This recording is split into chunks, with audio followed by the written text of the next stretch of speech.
मरकुस रचित सुसमाचार, पहला अध्याय। परमेश्वर के पुत्र यीशु मसीह के सुसमाचार का आरंभ, जैसे यशायाह भविष्यद्वक्ता की पुस्तक में लिखा है। देख, मैं अपने दूत को तेरे आगे भेजता हूं, जो तेरे लिए मार्ग सुधारेगा। जंगल में एक पुकारने वाले का शब्द सुनाई दे रहा है, प्रभु का मार्ग तैयार करो और उसकी सड़कें सीधी करो। यूहन्ना आया, जो जंगल में बपतिस्मा देता और पापों की क्षमा के लिए मन फिराव के बपतिस्मा का प्रचार करता था। और सारे यहूदिया देश के और यरूशलेम के सब रहने वाले निकलकर उसके पास गए और अपने पापों को मानकर यरदन नदी में उससे बपतिस्मा लिया।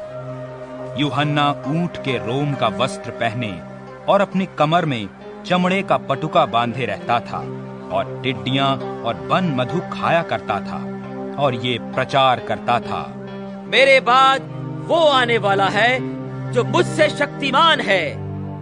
मैं इस योग्य नहीं कि झुककर उसके जूतों का बंध खोलूं। मैंने तो तुम्हें पानी से बपतिस्मा दिया है, पर वो तुम्हें पवित्र आत्मा से बपतिस्मा देगा। उन दिनों यीशु ने गलील के नासरत से आकर यरदन में यूहन्ना से बपतिस्मा लिया। और जब वो पानी से निकलकर ऊपर आया तो तुरंत उसने आकाश को खुलते और आत्मा को कबूतर की नाई अपने ऊपर उतरते देखा। और ये आकाशवाणी हुई, तू मेरा प्रिय पुत्र है, तुझसे मैं प्रसन्न हूँ। तब आत्मा ने तुरंत उसको जंगल की ओर भेजा और जंगल में 40 दिन तक शैतान ने उसकी परीक्षा की। और वो वन पशुओं के साथ रहा और स्वर्ग दूत उसकी सेवा करते रहे।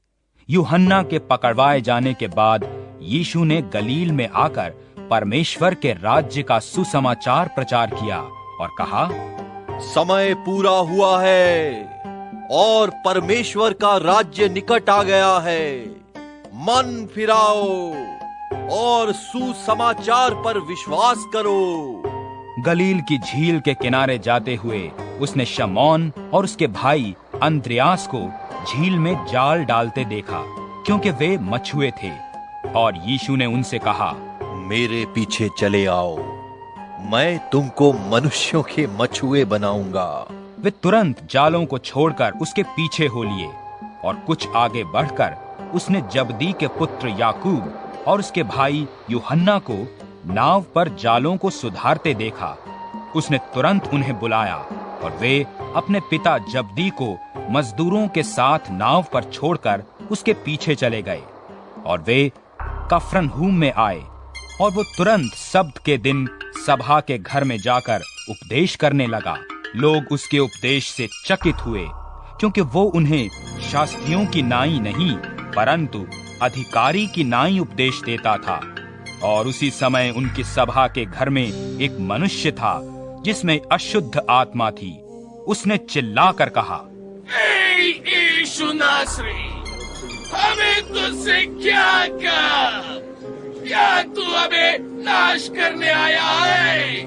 मैं तुझे जानता हूँ, तू कौन है? परमेश्वर का पवित्र जन। यीशु ने उसे डांट कर कहा, चुप रह और उसमें से निकल जा।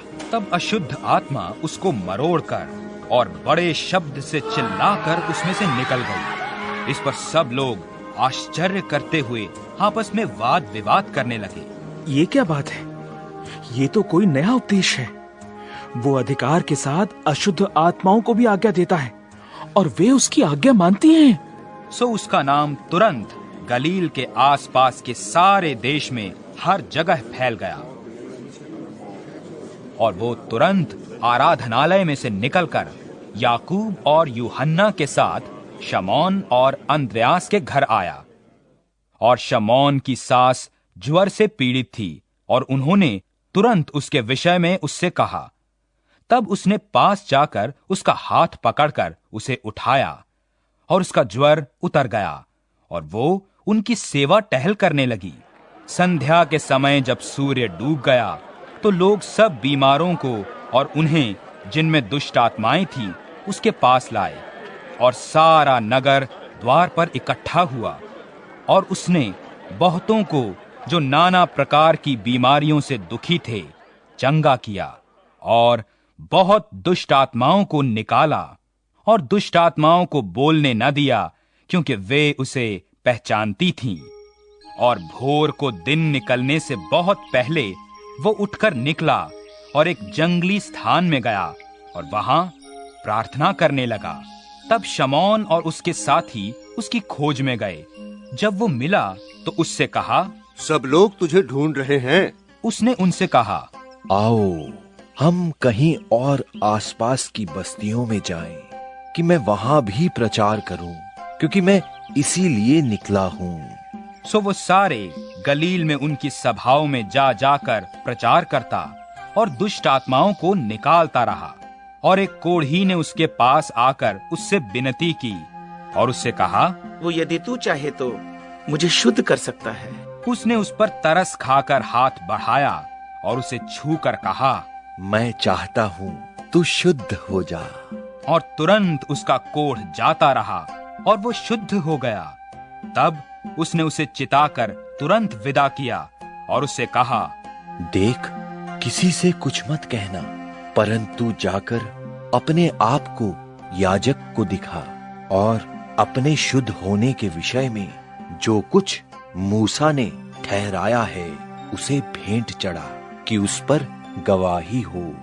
परंतु वो बाहर जाकर इस बात को बहुत प्रचार करने और यहाँ तक फैलाने लगा कि यीशु फिर खुल्लम खुल्ला नगर में न जा सका, परंतु बाहर जंगली स्थानों में रहा और चहुं ओर से लोग उसके पास आते रहे।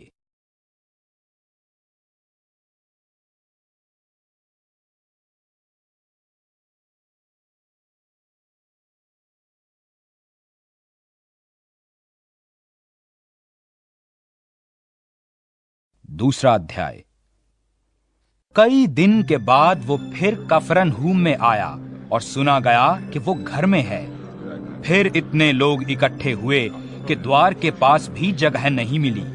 वो उन्हें वचन सुना रहा था और लोग एक झोले के मारे हुए को 4 मनुष्यों से उठवाकर उसके पास ले आए। जब वे भीड़ के कारण उसके निकट न पहुंच सके तो उन्होंने उस छत को जिसके नीचे वो था खोल दिया और जब उसे उधेड़ चुके तो उस खाट को जिस पर झोले का मारा हुआ पड़ा था नीचे लटका दिया। यीशु ने उनका विश्वास देखकर उस झोले के मारे हुए से कहा, हे पुत्र, तेरे पाप क्षमा हुए। तब कई एक शास्त्री जो वहां बैठे थे अपने अपने मन में विचार करने लगे, ये मनुष्य क्यों ऐसा कहता है? ये तो परमेश्वर की निंदा करता है। परमेश्वर को छोड़ और कौन पाप क्षमा कर सकता है? यीशु ने तुरंत अपनी आत्मा में जान लिया कि वे अपने अपने मन में ऐसा विचार कर रहे हैं और उनसे कहा, तुम अपने अपने मन में ये विचार क्यों कर रहे हो? सहज क्या है? क्या झोले के मारे से ये कहना कि तेरे पाप क्षमा हुए, या ये कहना कि उठ अपनी खाट उठाकर चल फिर? परंतु जिससे तुम जान लो कि मनुष्य के पुत्र को पृथ्वी पर पाप क्षमा करने का भी अधिकार है। उसने उस झोले के मारे हुए से कहा, मैं तुझसे कहता हूं, उठ अपनी खाट उठाकर घर चला जा। वो उठा और तुरंत खाट उठाकर सबके सामने से निकलकर चला गया। इस पर सब चकित हुए और परमेश्वर की बड़ाई करके कहने लगे, हमने ऐसा कभी नहीं देखा। वो फिर निकलकर झील के किनारे गया और सारी भीड़ उसके पास आई और वो उन्हें उपदेश देने लगा। जाते हुए उसने हलफई के पुत्र को चुंगी की चौकी पर बैठे देखा और उससे कहा, मेरे पीछे हो ले। और वो उठकर उसके पीछे हो लिया। जब वो उसके घर में भोजन करने बैठा और बहुत से चुंगी लेने वाले और पापी यीशु और उसके चेलों के साथ भोजन करने बैठे, क्योंकि वे बहुत थे और उसके पीछे हो लिए थे।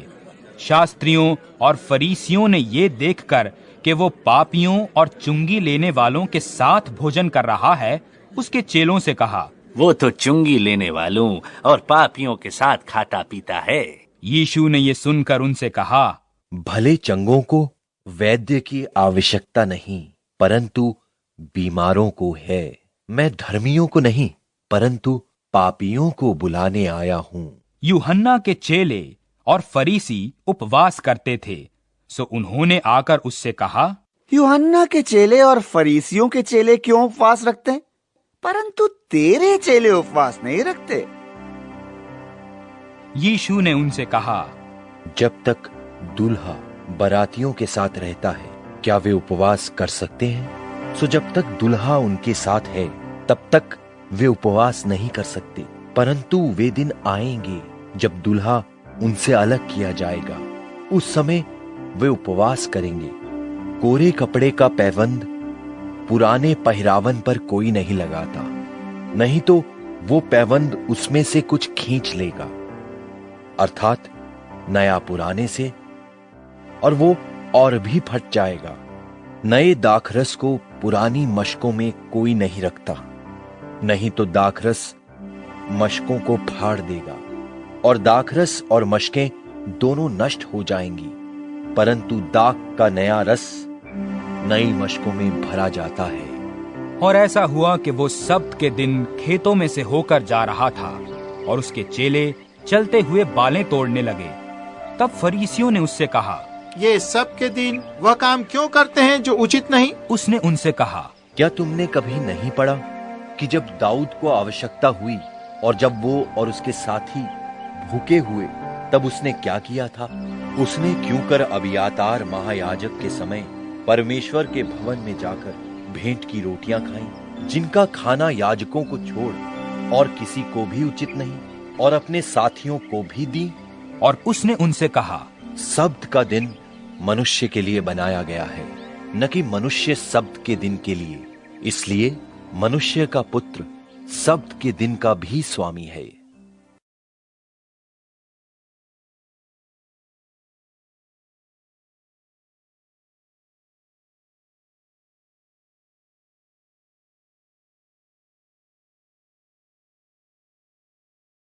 तीसरा अध्याय।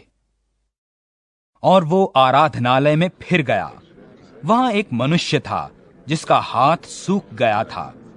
वे उस पर दोष लगाने के लिए उसकी घात में लगे थे कि देखें वो सब्त के दिन में उसे चंगा करता है अथवा नहीं। उसने सूखे हाथ वाले मनुष्य से कहा, बीच में खड़ा हो। और उनसे कहा, क्या सब्त के दिन भला करना उचित या बुरा करना, प्राण को बचाना या मारना? वे चुप रहे।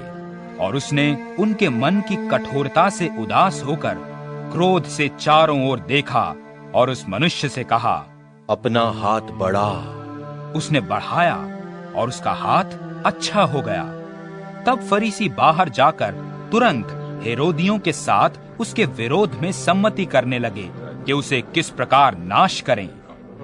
और यीशु अपने चेलों के साथ झील की ओर चला गया और गलील से एक बड़ी भीड़ उसके पीछे हो ली। और यहूदिया और यरूशलेम और इदूमिया से, यरदन के पार और सूर और सैदा के आसपास से एक बड़ी भीड़ ये सुनकर कि वो कैसे आश्चर्य के काम करता है, उसके पास आई। और उसने अपने चेलों से कहा, भीड़ के कारण एक छोटी नाव मेरे लिए तैयार रहे कि वे मुझे दबा न सके। उसने बहुतों को चंगा किया था और जितने लोग रोग से ग्रसित थे उसे छूने के लिए उस पर गिर पड़ते थे। अशुद्ध आत्माएं भी जब उसे देखती थीं तो उसके आगे गिर पड़ती थीं और चिल्लाकर कहती थीं, तू परमेश्वर का पुत्र है। और उसने उन्हें बहुत चिताया कि वे उसे प्रकट ना करें। फिर वो पहाड़ पर चढ़ गया और जिन्हें वो चाहता था उन्हें अपने पास बुलाया और वे उसके पास चले आए। तब उसने 12 पुरुषों को नियुक्त किया कि वे उसके साथ साथ रहें और वो उन्हें भेजे कि प्रचार करें और दुष्ट आत्माओं के निकालने का अधिकार रखें।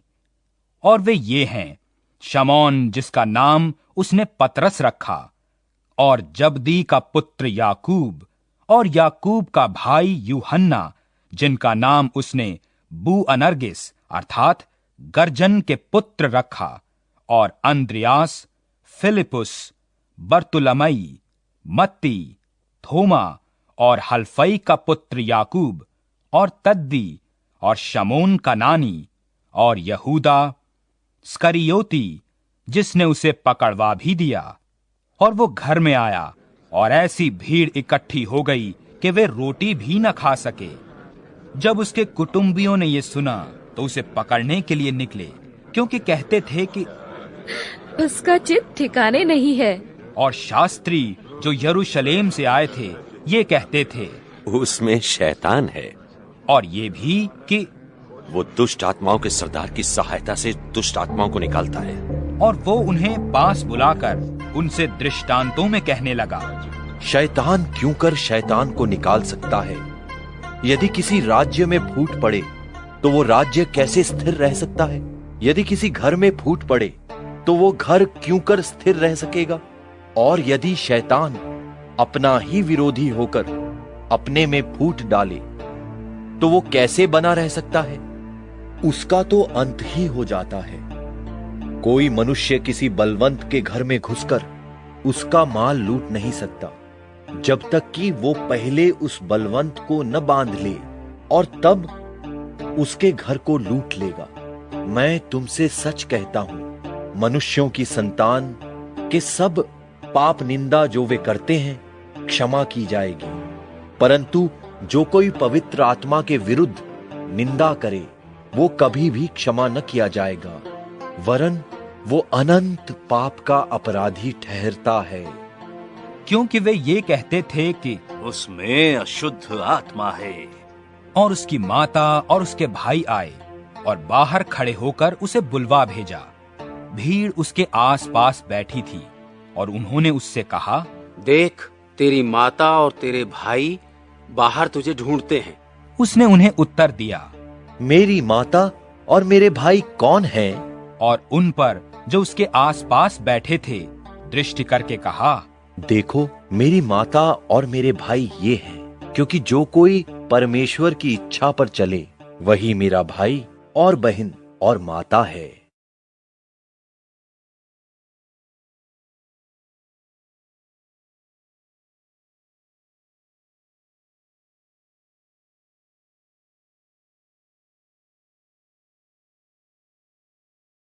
चौथा अध्याय।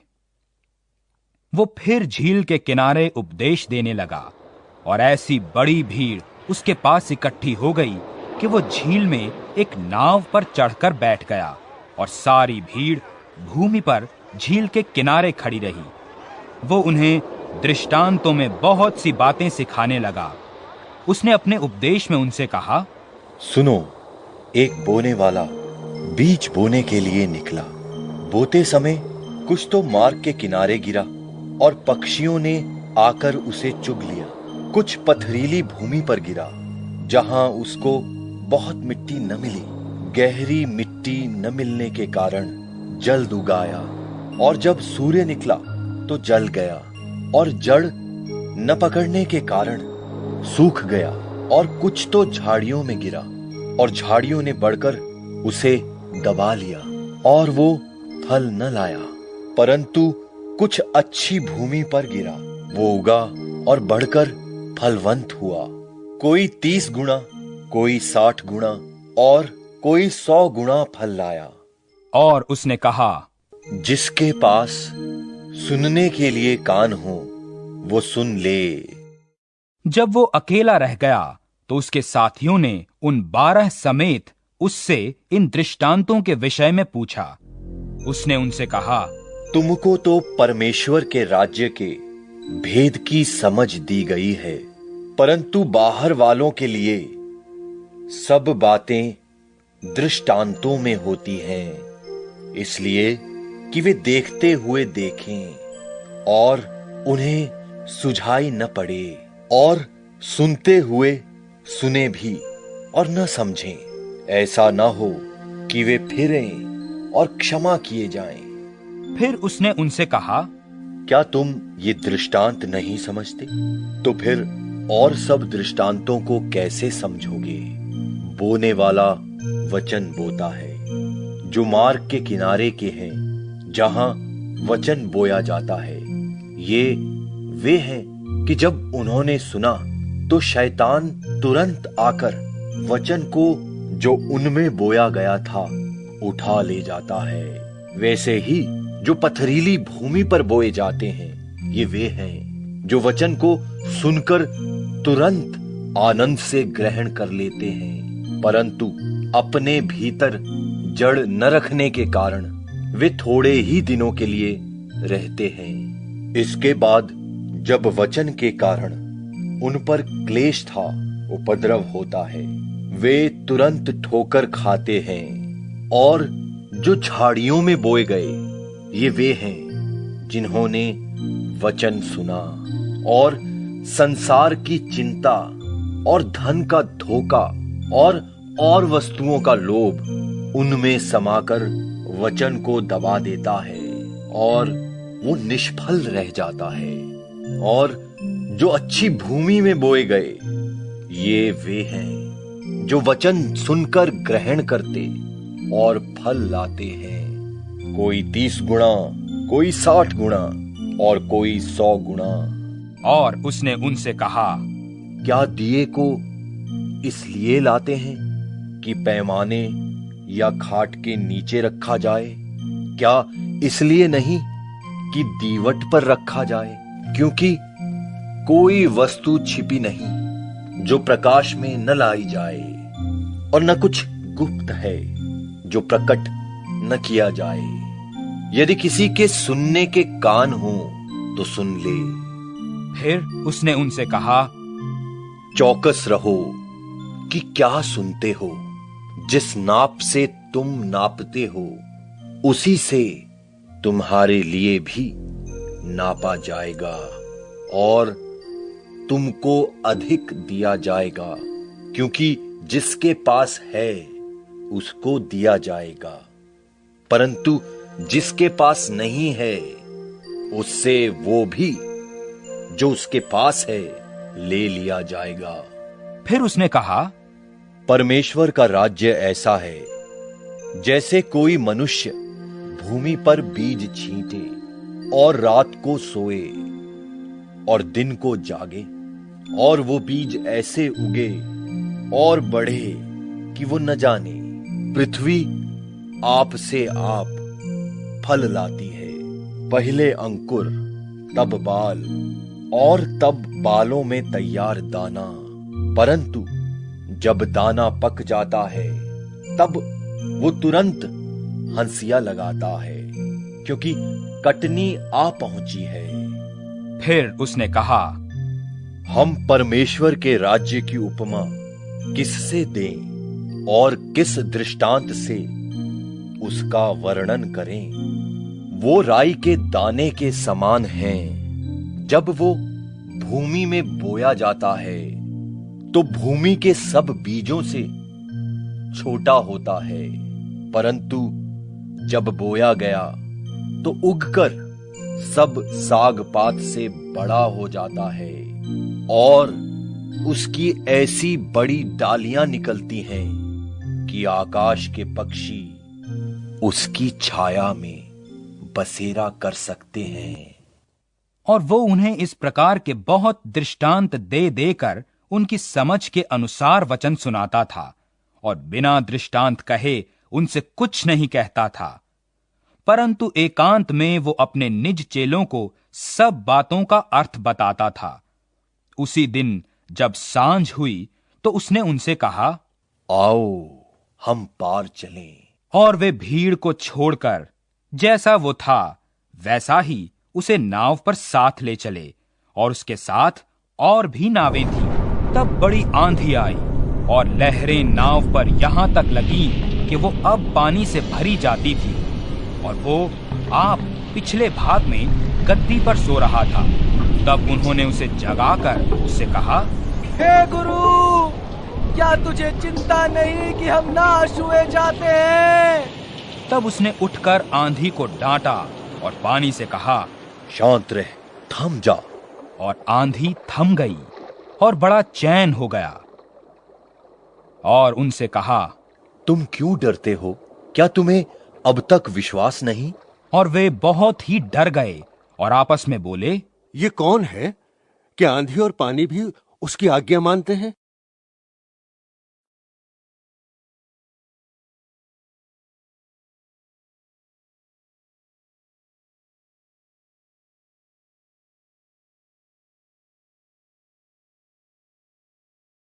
पांचवां अध्याय।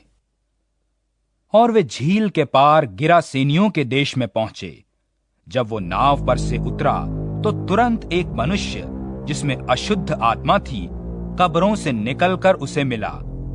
वो कब्रों में रहा करता था और कोई उसे सांकलों से भी न बांध सकता था। वो बार बार बेड़ियों और सांकलों से बांधा गया था, पर उसने सांकलों को तोड़ दिया और बेड़ियों के टुकड़े टुकड़े कर दिए थे और कोई उसे वश में नहीं कर सकता था। वो लगातार रात दिन कब्रों और पहाड़ों में चिल्लाता और अपने को पत्थरों से घायल करता था। वो यीशु को दूर ही से देखकर दौड़ा और उसे प्रणाम कर ऊंचे शब्द से चिल्लाकर बोला, यीशु, परम प्रधान परमेश्वर के पुत्र, मुझे तुझसे क्या काम? मैं तुझे परमेश्वर की शपथ देता हूँ कि मुझे पीड़ा न दे। क्योंकि उसने उससे कहा था, हे अशुद्ध आत्मा, इस मनुष्य में से निकल आ। उसने उससे पूछा, तेरा क्या नाम है? उसने उससे कहा, मेरा नाम सेना है, क्योंकि हम बहुत हैं। और उसने उससे बहुत विनती की, हमें इस देश से बाहर ना भेज। वहां पहाड़ पर सुअरों का एक बड़ा झुंड चर रहा था और उन्होंने उससे विनती कर कहा, हमें उन सुअरों में भेज दे कि हम उनके भीतर जाएं। सो उसने उन्हें आज्ञा दी और अशुद्ध आत्मा निकलकर सुअरों के भीतर बैठ गई और झुंड जो कोई 2000 का था कड़ाड़े पर से झपटकर झील में जा पड़ा और डूब मरा। और उनके चरवाहों ने भागकर नगर और गांवों में समाचार सुनाया और जो हुआ था लोग उसे देखने आए और यीशु के पास आकर वे उसको जिसमें दुष्ट आत्माएं थीं अर्थात जिसमें सेना समाई थी कपड़े पहने और सचेत बैठे देखकर डर गए। और देखने वालों ने उसका जिसमें दुष्ट आत्माएं थीं और सुअरों का पूरा हाल उनको कह सुनाया और वे उससे विनती करके कहने लगे, हमारे सीमानों से चला जा। जब वो नाव पर चढ़ने लगा तो वो जिसमें पहले दुष्ट आत्माएं थीं उससे विनती करने लगा, मुझे अपने साथ रहने दे।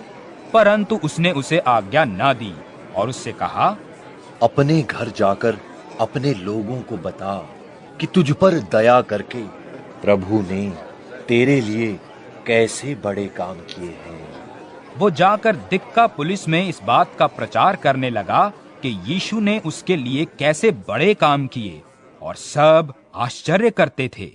जब यीशु फिर नाव पर गया तो एक बड़ी भीड़ उसके पास इकट्ठी हो गई और वो झील के किनारे था। और याइर नाम आराधनालय के सरदारों में से एक आया और उसे देखकर उसके पांवों पर गिरा और उसने ये कहकर बहुत विनती की कि मेरी छोटी बेटी मरने पर है, तू आकर उस पर हाथ रख कि वह चंगी होकर जीवित रहे। तब वो उसके साथ चला और बड़ी भीड़ उसके पीछे हो ली, यहाँ तक कि लोग उस पर गिरे पड़ते थे। और एक स्त्री जिसको 12 वर्ष से लहू बहने का रोग था और जिसने बहुत वैद्यों से बड़ा दुख उठाया और अपना सब माल व्यय करने पर भी कुछ लाभ न उठाया था, परंतु और भी रोगी हो गई थी, यीशु की चर्चा सुनकर भीड़ में उसके पीछे से आई और उसके वस्त्र को छू लिया। उसने कहा, यदि मैं उसके वस्त्र को ही छू लूंगी तो चंगी हो जाऊंगी। और तुरंत उसका लहू बहना बंद हो गया और उसने अपनी देह में जान लिया कि वो उस बीमारी से अच्छी हो गई। यीशु ने तुरंत अपने में जान लिया कि उसमें से सामर्थ निकली है और भीड़ में पीछे फिरकर पूछा, मेरा वस्त्र किसने छुआ? उसके चेलों ने उससे कहा, तू देखता है कि भीड़ तुझ पर गिरी पड़ती है और तू कहता है किसने मुझे छुआ? तब उसने उसे देखने के लिए जिसने ये काम किया था चारों ओर दृष्टि की। तब वो स्त्री ये जानकर कि उसकी कैसी भलाई हुई है, डरती और कांपती हुई आई और उसके पांवों पर गिरकर उससे सब हाल सच सच कह दिया। उसने उससे कहा, पुत्री, तेरे विश्वास ने तुझे चंगा किया है। कुशल से जा और अपनी इस बीमारी से बची रहे। वो ये कह ही रहा था कि आराधनालय के सरदार के घर से लोगों ने आकर कहा, तेरी बेटी तो मर गई, अब गुरु को क्यों दुख देता है? जो बात वे कह रहे थे उसको यीशु ने अनसुनी करके आराधनालय के सरदार से कहा, मत डर, केवल विश्वास रख। और उसने पतरस और याकूब के भाई यूहन्ना को छोड़ और किसी को अपने साथ आने न दिया। और आराधनालय के सरदार के घर में पहुंचकर उसने लोगों को बहुत रोते और चिल्लाते देखा। तब उसने भीतर जाकर उनसे कहा, तुम क्यों हल्ला मचाते और रोते हो? लड़की मरी नहीं परंतु सो रही है। वे उसकी हंसी करने लगे, परंतु उस सब को निकालकर लड़की के माता पिता और अपने साथियों को ले वो भीतर गया जहां लड़की पड़ी थी। लड़की का हाथ पकड़कर उससे कहा, तलीता कुमी, जिसका अर्थ है, हे लड़की, मैं तुझसे कहता हूं, उठ। लड़की तुरंत उठकर चलने फिरने लगी, क्योंकि वो 12 वर्ष की थी। इस पर लोग बहुत चकित हो गए। फिर उसने उन्हें चिताकर आज्ञा दी कि ये बात कोई जानने न पाए और कहा उसे कुछ खाने को दिया जाए।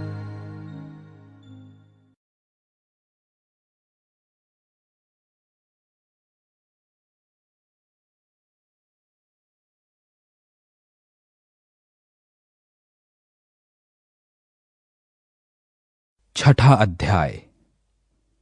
वहां से निकलकर वो अपने देश में आया और उसके चेले उसके पीछे हो लिए।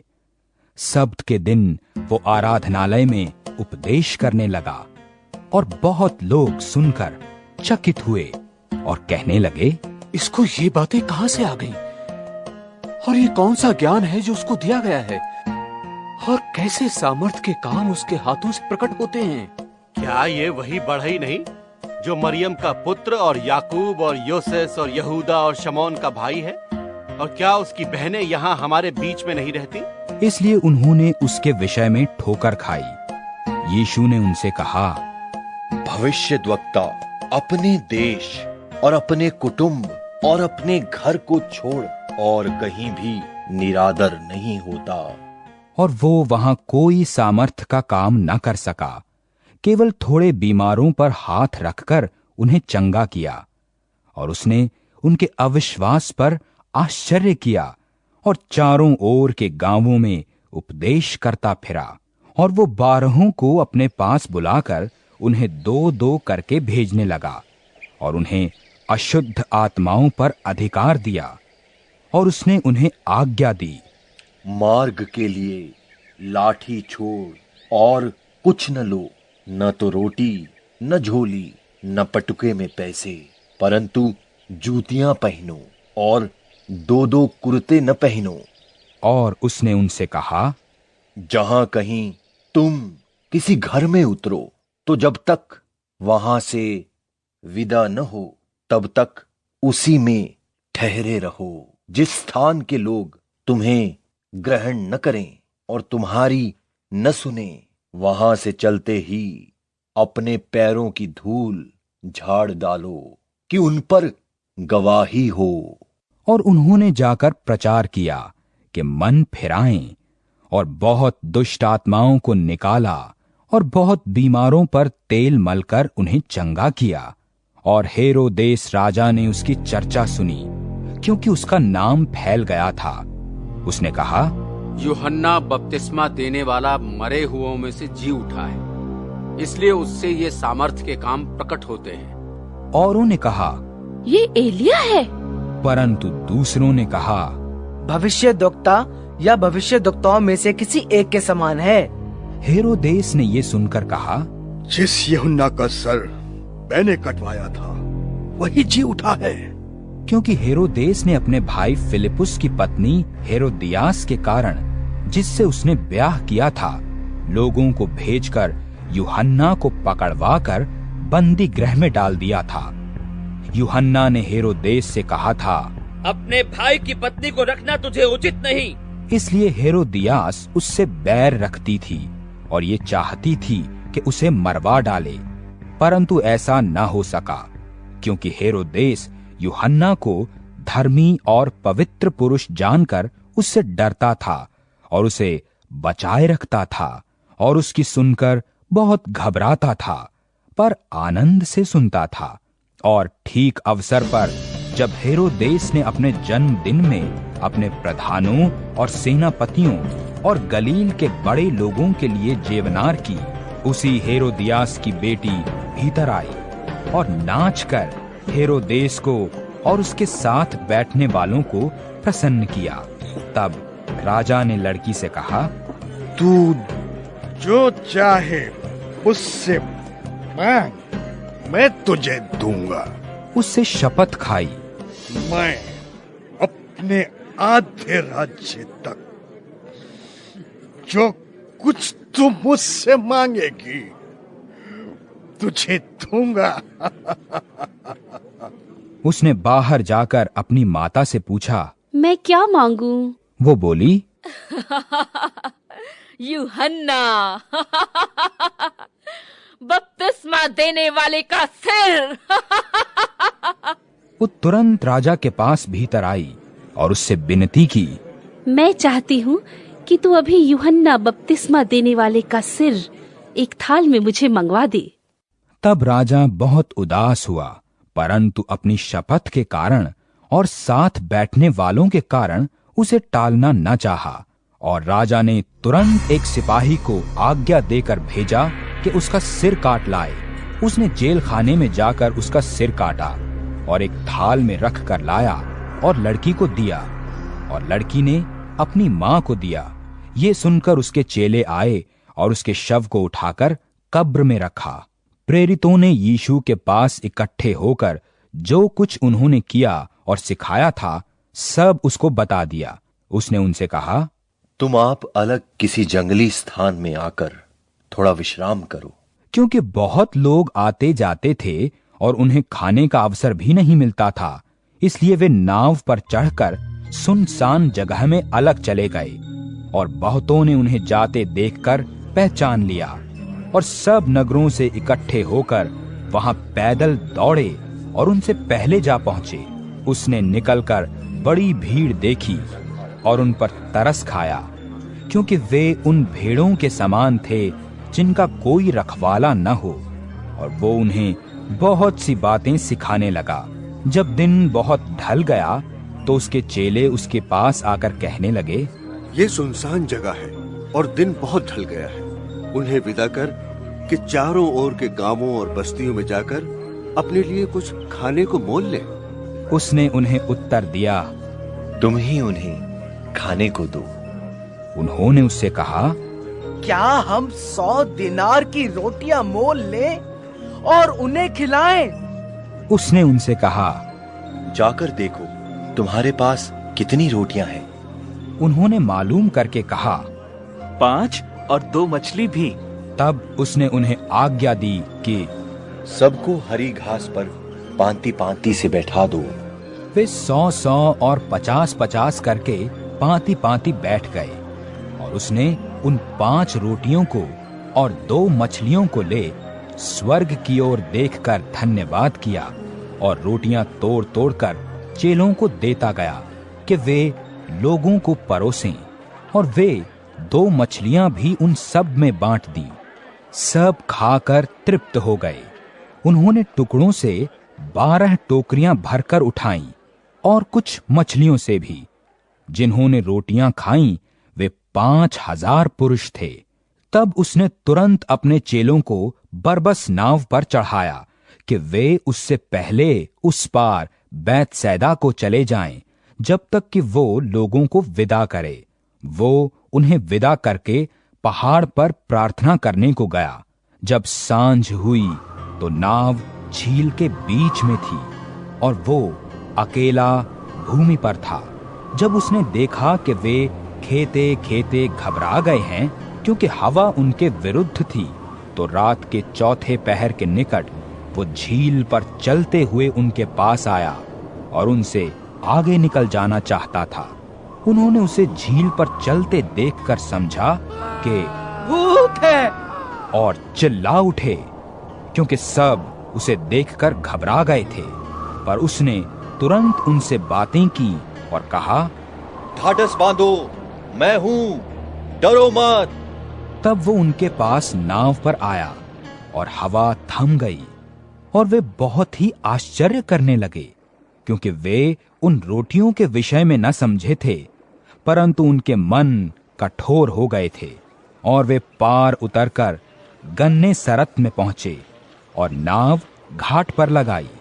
जब वे नाव पर से उतरे तो लोग तुरंत उसको पहचानकर आसपास के सारे देश में दौड़े और बीमारों को खाटों पर डालकर जहां जहां समाचार पाया कि वो है, वहां वहां लिए फिरे। और जहां कहीं वो गांवों, नगरों या बस्तियों में जाता था, तो लोग बीमारों को बाजारों में रखकर उससे विनती करते थे कि वो उन्हें अपने वस्त्र का आंचल ही छू लेने दे। और जितने उसे छूते थे सब चंगे हो जाते थे।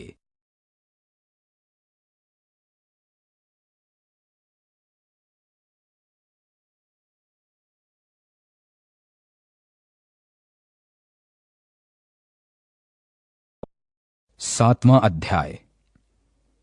तब फरीसी और कई एक शास्त्री जो यरूशलेम से आए थे उसके पास इकट्ठे हुए। उन्होंने उसके कई एक चेलों को अशुद्ध अर्थात बिना हाथ धोए रोटी खाते देखा। फरीसी और सब यहूदी पुरनियों की रीति पर चलते और जब तक भली भांति हाथ नहीं धोते तब तक नहीं खाते थे। वे बाजार से आकर जब तक स्नान नहीं कर लेते तब तक नहीं खाते थे।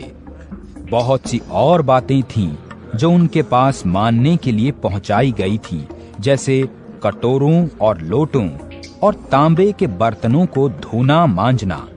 उन फरीसियों और शास्त्रियों ने उससे पूछा, तेरे चेले क्यों पुरनियों की रीतों पर नहीं चलते और बिना हाथ धोए रोटी खाते हैं? उसने उनसे कहा, यशायाह ने तुम कपटियों के विषय में बहुत ठीक भविष्यवाणी की, जैसा लिखा है, ये लोग होठों से तो मेरा आदर करते हैं पर उनका मन मुझसे दूर रहता है।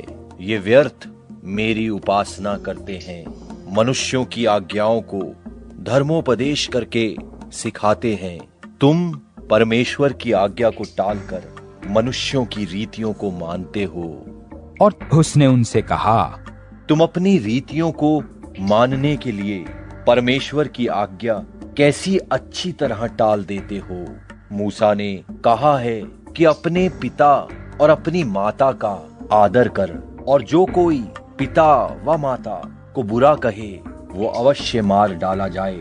परंतु तुम कहते हो कि यदि कोई अपने पिता व माता से कहे कि जो कुछ तुझे मुझसे लाभ पहुंच सकता था वो कुर्बान अर्थात संकल्प हो चुका, तो तुम उसको उसके पिता या उसकी माता की कुछ सेवा करने नहीं देते।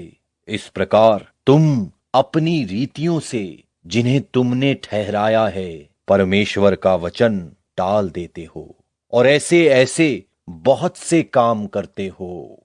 उसने लोगों को अपने पास बुलाकर उनसे कहा, तुम सब मेरी सुनो और समझो। ऐसी तो कोई वस्तु नहीं जो मनुष्य में बाहर से समाकर अशुद्ध करे, परंतु जो वस्तुएं मनुष्य के भीतर से निकलती हैं वे ही उसे अशुद्ध करती हैं। यदि किसी के सुनने के कान हो तो सुन ले। जब वो भीड़ के पास से घर में गया तो उसके चेलों ने इस दृष्टांत के विषय में उससे पूछा। उसने उनसे कहा, क्या तुम भी ऐसे न समझ हो? क्या तुम नहीं समझते कि जो वस्तु बाहर से मनुष्य के भीतर जाती है वो उसे अशुद्ध नहीं कर सकती, क्योंकि वो उसके मन में नहीं परंतु पेट में जाती है और संडास में निकल जाती है। ये कहकर उसने सब भोजन वस्तुओं को शुद्ध ठहराया। फिर उसने कहा, जो मनुष्य के भीतर से निकलता है वही मनुष्य को अशुद्ध करता है, क्योंकि भीतर से अर्थात मनुष्य के मन से बुरी चिंता, व्यभिचार, चोरी, हत्या, परस्त्रीगमन, लोभ, दुष्टता, छल, लुचपन, कुदृष्टि, निंदा, अभिमान और मूर्खता निकलती है। ये सब बुरी बातें भीतर ही से निकलती हैं और मनुष्य को अशुद्ध करती हैं। फिर वो वहां से उठकर सूर और सैदा के देशों में आया और एक घर में गया और चाहता था कि कोई ना जाने, परंतु वो छिप ना सका। और तुरंत एक स्त्री जिसकी छोटी बेटी में अशुद्ध आत्मा थी उसकी चर्चा सुनकर आई और उसके पांवों पर गिरी। ये यूनानी और सूरुफिनी जाति की थी और उसने उससे विनती की, मेरी बेटी में से दुष्ट आत्मा निकाल दे। उसने उससे कहा, पहले लड़कों को तृप्त होने दे, क्योंकि लड़कों की रोटी लेकर कुत्तों के आगे डालना उचित नहीं है। उसने उसको उत्तर दिया, सच है प्रभु, तो भी कुत्ते भी तो मेज के नीचे बालकों की रोटी का चूर चार खा लेते हैं। उसने उससे कहा, इस बात के कारण चली जा, दुष्टात्मा तेरी बेटी में से निकल गई है। और उसने अपने घर आकर देखा कि लड़की खाट पर पड़ी है और दुष्टात्मा निकल गई है। फिर वो सूर और सैदा के देशों से निकलकर दिकपुलिस देश से होता हुआ गलील की झील पर पहुंचा और लोगों ने एक बहरे को जो हकला भी था उसके पास लाकर उससे विनती की कि अपना हाथ उस पर रखे। तब वो उसको भीड़ से अलग ले गया और अपनी उंगलियां उसके कानों में डाली और थूककर उसकी जीभ को छुआ और स्वर्ग की ओर देखकर आह भरी और उससे कहा, इप्फतह, अर्थात खुल जा। और उसके कान खुल गए और उसकी जीभ की गांठ भी खुल गई और वो साफ साफ बोलने लगा। तब उसने उन्हें चिताया कि किसी ने कहना, परंतु जितना उसने उन्हें चिताया उतना ही वे और प्रचार करने लगे और वे बहुत ही आश्चर्य में होकर कहने लगे, उसने जो कुछ किया सब अच्छा किया है। वह बहरों को सुनने की और गूंगों को बोलने की शक्ति देता है।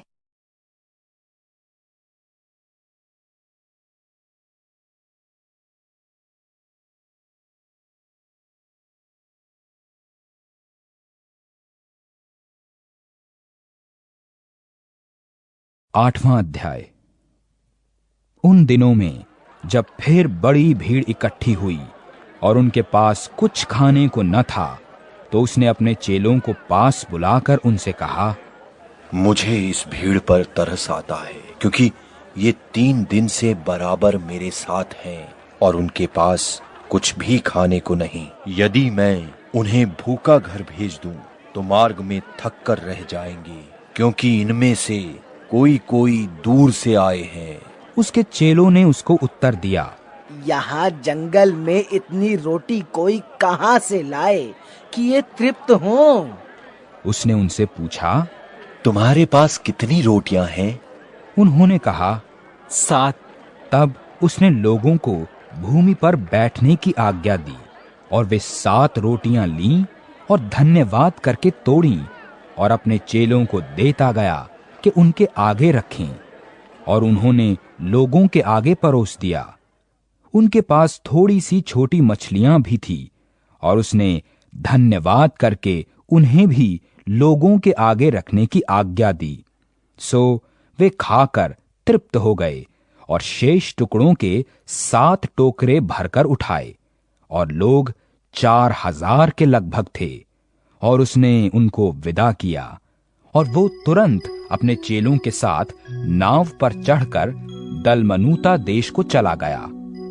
फिर फरीसी निकलकर उससे वाद विवाद करने लगे और उसे जांचने के लिए उससे कोई स्वर्गीय चिन्ह मांगा।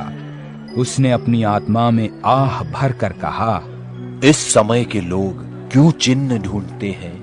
मैं तुमसे सच कहता हूं कि इस समय के लोगों को कोई चिन्ह नहीं दिया जाएगा। और वो उन्हें छोड़कर फिर नाव पर चढ़ गया और पार चला गया। और वे रोटी लेना भूल गए थे और नाव में उनके पास एक ही रोटी थी। और उसने उन्हें चिताया कि देखो, फरीसियों के खमीर और हेरोदेस के खमीर से चौकस रहो। वे आपस में विचार कर कहने लगे, हमारे पास तो रोटी नहीं है। ये जानकर यीशु ने उनसे कहा, तुम क्यों आपस में ये विचार कर रहे हो कि हमारे पास रोटी नहीं? क्या अब तक नहीं जानते और नहीं समझते? क्या तुम्हारा मन कठोर हो गया है? क्या आंखें रखते हुए भी नहीं देखते और कान रखते हुए भी नहीं सुनते? और तुम्हें स्मरण नहीं कि जब मैंने 5,000 के लिए 5 रोटी तोड़ी थीं, तो तुमने टुकड़ों की कितनी टोकरियां भरकर उठाई? उन्होंने उससे कहा, 12 टोकरियां। और जब 4 के लिए 7 रोटी तोड़ी थीं, तो तुमने टुकड़ों के कितने टोकरे भरकर उठाए थे? उन्होंने उससे कहा, 7 टोकरियां। उसने उनसे कहा, क्या तुम अब तक नहीं समझते? और वे बैतसैदा में आए और लोग एक अंधे को उसके पास ले आए और उससे विनती की कि उसको छुए। वो उस अंधे का हाथ पकड़कर उसे गांव के बाहर ले गया और उसकी आंखों में थूककर उस पर हाथ रखे और उससे पूछा, क्या तू कुछ देखता है? उसने आंख उठाकर कहा, मैं मनुष्यों को देखता हूँ, क्योंकि वो मुझे चलते हुए दिखाई देते हैं जैसे पेड़। तब उसने फिर दोबारा उसकी आंखों पर हाथ रखे और उसने ध्यान से देखा और चंगा हो गया और सब कुछ साफ साफ देखने लगा। और उसने ये कहकर उसे घर भेजा कि इस गांव के भीतर पांव भी न रखना। यीशु और उसके चेले कैसरिया फिलिपी के गांवों में चले गए और मार्ग में उसने अपने चेलों से पूछा, लोग मुझे क्या कहते हैं? उन्होंने उत्तर दिया, यूहन्ना बपतिस्मा देने वाला, पर कोई एलिय्याह और कोई भविष्यद्वक्ताओं में से एक भी कहते हैं। उसने उनसे पूछा, परंतु तुम मुझे क्या कहते हो? पतरस ने उसको उत्तर दिया, तू मसीह है। तब उसने उन्हें चिता कर कहा, मेरे विषय में ये किसी से न कहना। और वो उन्हें सिखाने लगा कि मनुष्य के लिए अवश्य है कि वो बहुत दुख उठाए और पुरनिये और महायाजक और शास्त्री उसे तुच्छ समझकर मार डालें और वो 3 दिन के बाद जी उठे। उसने ये बात उनसे साफ साफ कह दी। इस पर पतरस उसे अलग ले जाकर झिड़कने लगा, परंतु उसने फिरकर और अपने चेलों की ओर देखकर पतरस को झिड़क कर कहा, हे शैतान, मेरे सामने से दूर हो, क्योंकि तू परमेश्वर की बातों पर नहीं परंतु मनुष्यों की बातों पर मन लगाता है। उसने भीड़ को अपने चेलों समेत पास बुलाकर उनसे कहा, जो कोई मेरे पीछे आना चाहे वो अपने आपे से इनकार करे और अपना क्रूस उठाकर मेरे पीछे हो ले। क्योंकि जो कोई अपना प्राण बचाना चाहे वो उसे खोएगा, पर जो कोई मेरे और सुसमाचार के लिए अपना प्राण खोएगा वो उसे बचाएगा। यदि मनुष्य सारे जगत को प्राप्त करे और अपने प्राण की हानि उठाए तो उसे क्या लाभ होगा? और मनुष्य अपने प्राण के बदले क्या देगा? जो कोई इस व्यभिचारी और पापी जाति के बीच मुझसे और मेरी बातों से लज जाएगा, मनुष्य का पुत्र भी जब वो पवित्र दूतों के साथ अपने पिता की महिमा सहित आएगा तब उससे लज जाएगा।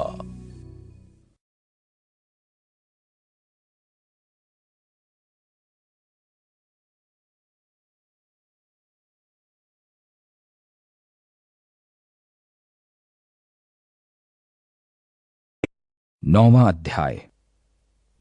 और उसने उनसे कहा, मैं तुमसे सच कहता हूं कि जो यहां खड़े हैं उनमें से कोई कोई ऐसे हैं कि जब तक परमेश्वर के राज्य को सामर्थ सहित आया हुआ न देख लें तब तक मृत्यु का स्वाद कदापि न चखेंगे। 6 दिन के बाद यीशु ने पतरस, याकूब और यूहन्ना को साथ लिया और उन्हें एकांत में किसी ऊंचे पहाड़ पर ले गया और उनके सामने उसका रूप बदल गया और उसका वस्त्र ऐसा चमकने लगा और यहां तक अति उज्जवल हुआ कि पृथ्वी पर कोई भी धोबी वैसा उज्जवल नहीं कर सकता। और उन्हें मूसा के साथ एलियाह दिखाई दिया और वे यीशु के साथ बातें करते थे। इस पर पतरस ने यीशु से कहा, हे रब्बी, हमारा यहाँ रहना अच्छा है, इसलिए हम 3 मंडप बनाए, एक तेरे लिए, एक मूसा के लिए और एक एलिया के लिए। क्योंकि वो नहीं जानता था कि क्या कहे, क्योंकि वे बहुत डर गए थे। तब एक बादल ने उन्हें छा लिया और उस बादल में से ये शब्द निकला, ये मेरा प्रिय पुत्र है, उसकी सुनो। तब उन्होंने एकाएक चारों ओर दृष्टि की और यीशु को छोड़ अपने साथ और किसी को न पाया। पहाड़ से उतरते हुए उसने उन्हें आज्ञा दी, जब तक मनुष्य का पुत्र मरे हुओं में से जी न उठे तब तक जो कुछ तुमने देखा है वो किसी से न कहना। उन्होंने इस बात को स्मरण रखा और आपस में वाद विवाद करने लगे। मरे हुओं में से जी उठने का क्या अर्थ है? और उन्होंने उससे पूछा, शास्त्री क्यों कहते हैं कि एलिय्याह का पहले आना अवश्य है? उसने उत्तर दिया, एलिय्याह सचमुच पहले आकर सब कुछ सुधारेगा, परंतु मनुष्य के पुत्र के विषय में ये क्यों लिखा है कि वो बहुत दुख उठाएगा और तुच्छ गिना जाएगा।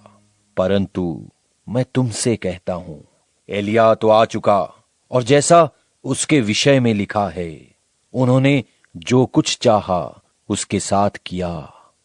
और जब वो चेलों के पास आया तो देखा कि उनके चारों ओर बड़ी भीड़ लगी है और शास्त्री उनके साथ विवाद कर रहे हैं।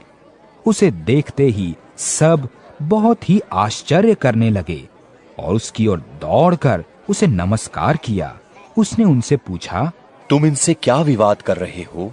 भीड़ में से एक ने उत्तर दिया, हे गुरु, मैं अपने पुत्र को जिसमें गूंगी आत्मा समाई है तेरे पास लाया था। जहां कहीं वो उसे पकड़ती है वहीं पटक देती। वो मुंह में फेन भर लाता और दांत पीसता और सूखता जाता है। मैंने तेरे चेलों से कहा कि वो उसे निकाल दे, परंतु वो निकाल न सके। ये सुनकर उसने उत्तर में उनसे कहा, हे अविश्वासी लोगों, मैं कब तक तुम्हारे साथ रहूंगा और कब तक तुम्हारी सहूंगा? उसे मेरे पास लाओ।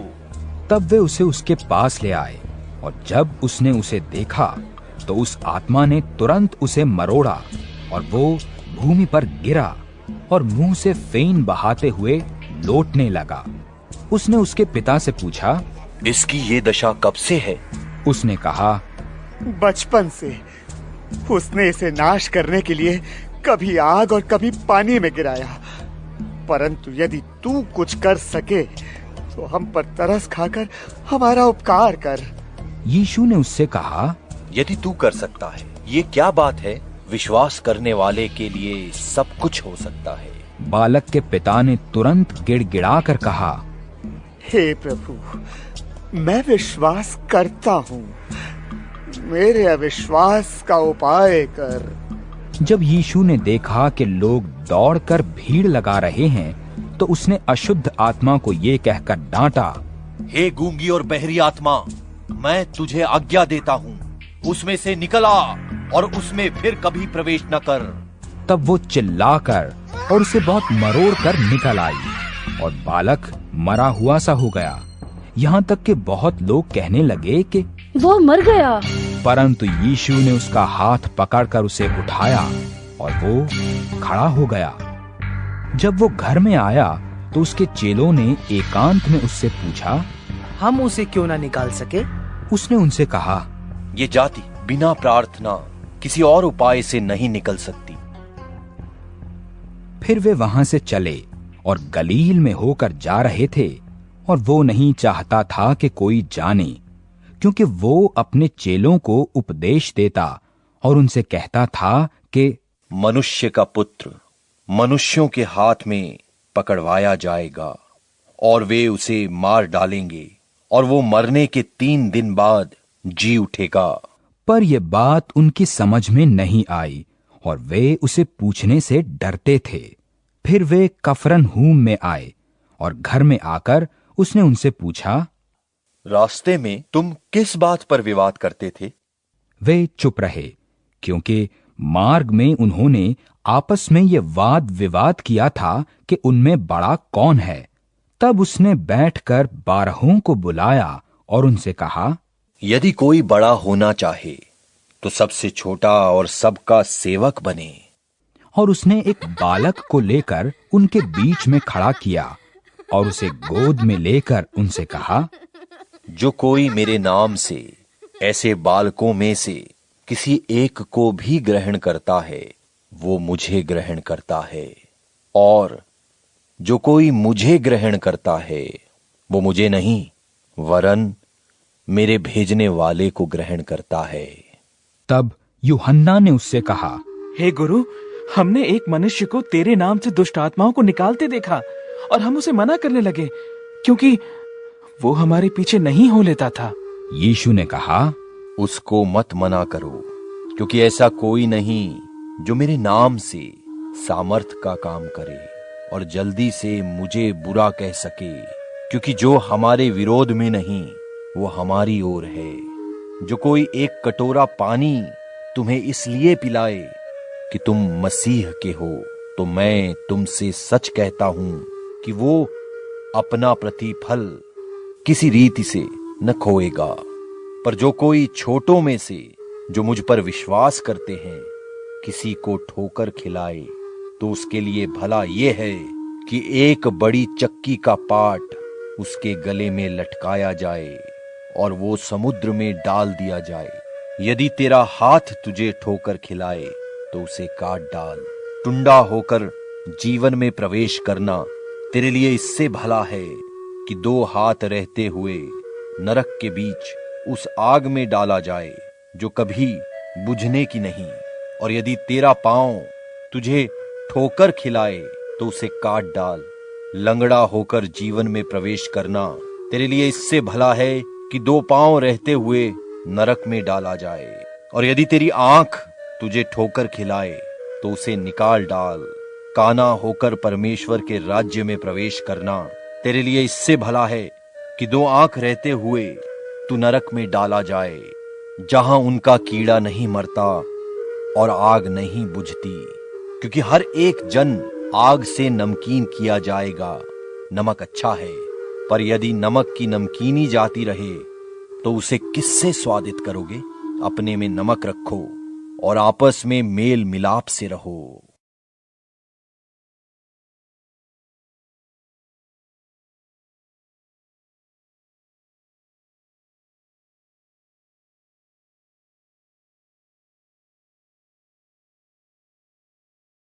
दसवां अध्याय।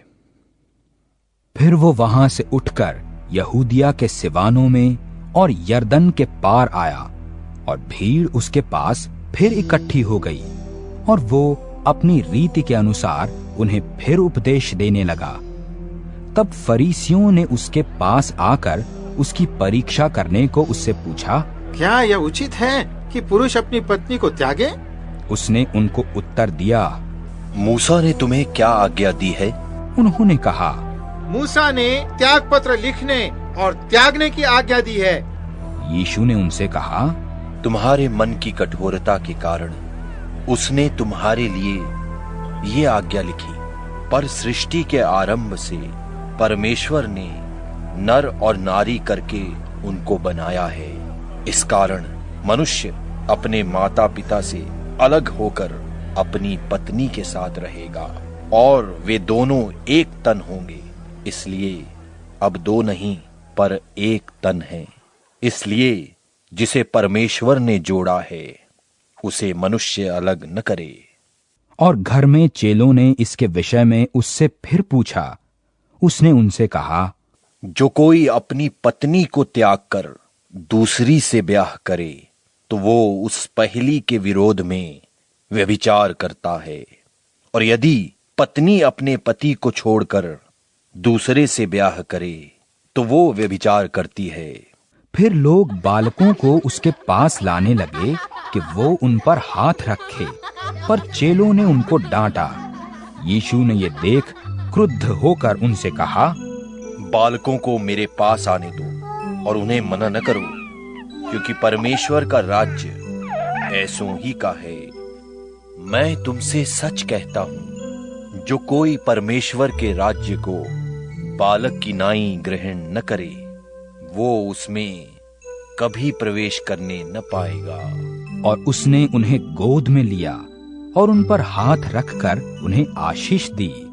और जब वो निकलकर मार्ग में जाता था तो एक मनुष्य उसके पास दौड़ता हुआ आया और उसके आगे घुटने टेक कर उससे पूछा, हे उत्तम गुरु, अनंत जीवन का अधिकारी होने के लिए मैं क्या करूं? यीशु ने उससे कहा, तू मुझे उत्तम क्यों कहता है? कोई उत्तम नहीं, केवल एक, अर्थात परमेश्वर।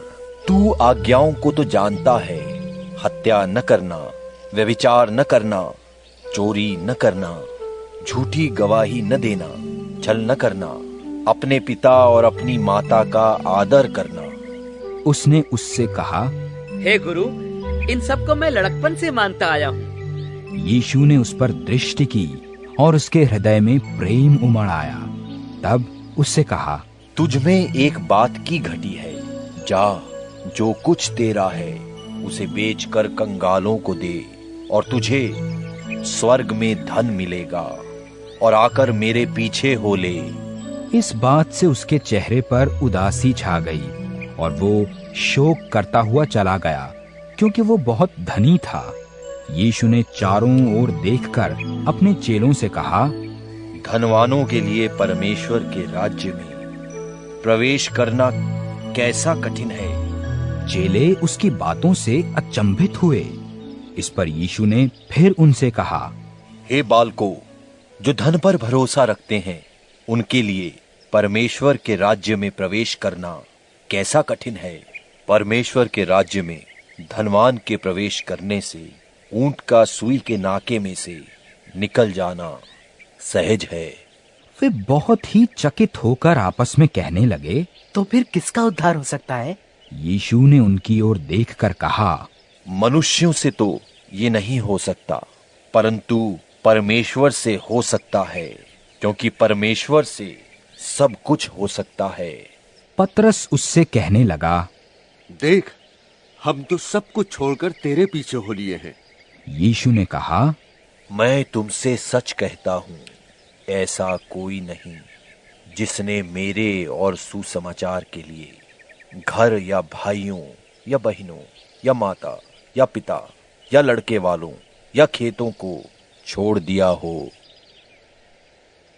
और अब इस समय 100 गुना न पाए, घरों और भाइयों और बहनों और माताओं और लड़के वालों और खेतों को पर उपद्रव के साथ और परलोक में अनंत जीवन।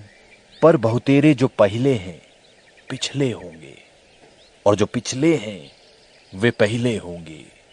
और वे यरूशलेम को जाते हुए मार्ग में थे और यीशु उनके आगे आगे जा रहा था।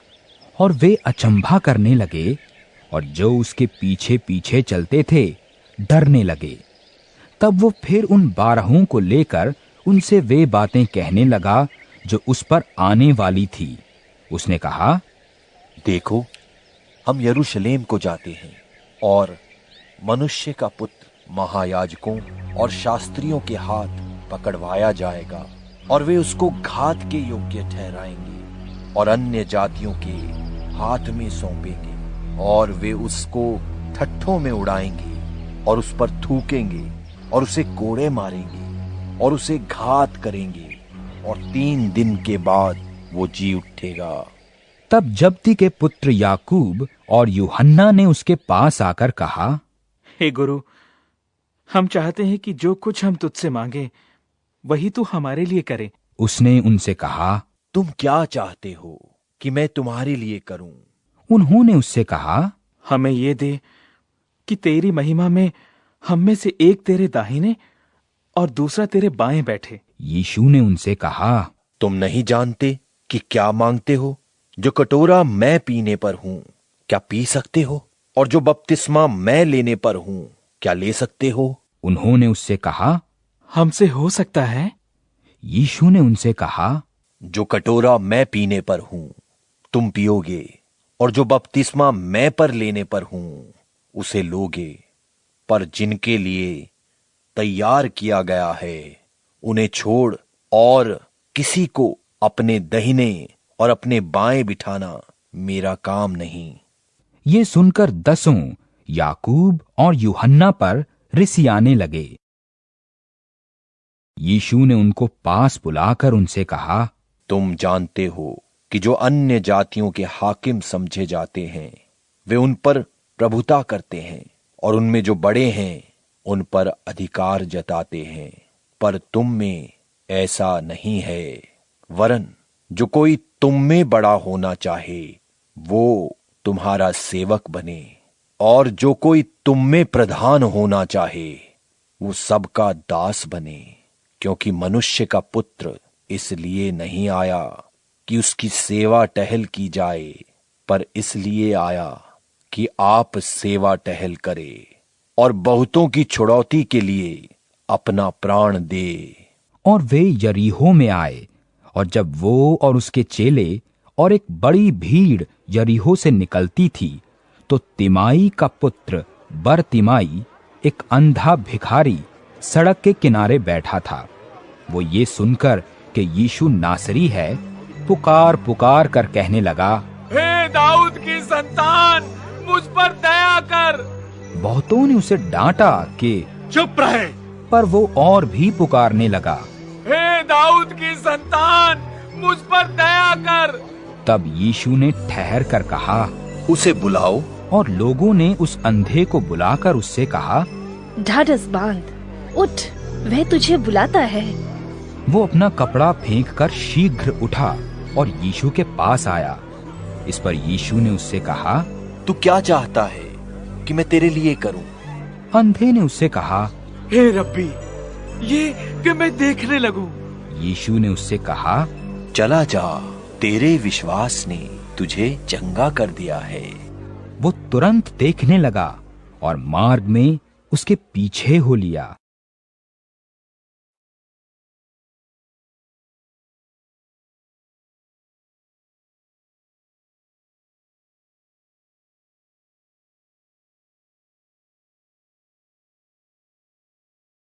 ग्यारहवां अध्याय। जब वे यरूशलेम के निकट जैतून पहाड़ पर बैतफगे और बैतनियाह के निकट आए, तो उसने अपने चेलों में से 2 को ये कहकर भेजा, अपने सामने के गांव में जाओ और उसमें पहुंचते ही एक गधी का बच्चा जिस पर कभी कोई नहीं चढ़ा, बंधा हुआ तुम्हें मिलेगा, उसे खोल लाओ। यदि तुमसे कोई पूछे ये क्यों करते हो, तो कहना प्रभु को इसका प्रयोजन है, और वो शीघ्र उसे यहां भेज देगा। उन्होंने जाकर उस बच्चे को बाहर द्वार के पास चौक में बंधा हुआ पाया। वे उसे खोलने लगे। जो लोग वहां खड़े थे उनमें से कुछ कहने लगे, ये क्या करते हो? गधे के बच्चे को क्यों खोलते हो? उन्होंने जैसा यीशु ने कहा था वैसा ही उनसे कह दिया। तब उन्होंने उन्हें जाने दिया, और उन्होंने बच्चे को यीशु के पास लाकर उस पर अपने कपड़े डाले, और वो उस पर बैठ गया। और बहुतों ने अपने कपड़े मार्ग में बिछाए, और औरों ने खेतों में से डालियां काट काट कर फैला दी। और जो उसके आगे आगे जाते और पीछे पीछे चले आते थे, पुकार पुकार कर कहते जाते थे, होशाना, धन्य है वो जो प्रभु के नाम से आता है, हमारे पिता दाऊद का राज्य जो आ रहा है, धन्य है, आकाश में होशाना। और वो यरूशलेम पहुंचकर मंदिर में आया और चारों ओर सब वस्तुओं को देखकर 12 के साथ बैतनिय्याह गया, क्योंकि सांझ हो गई थी।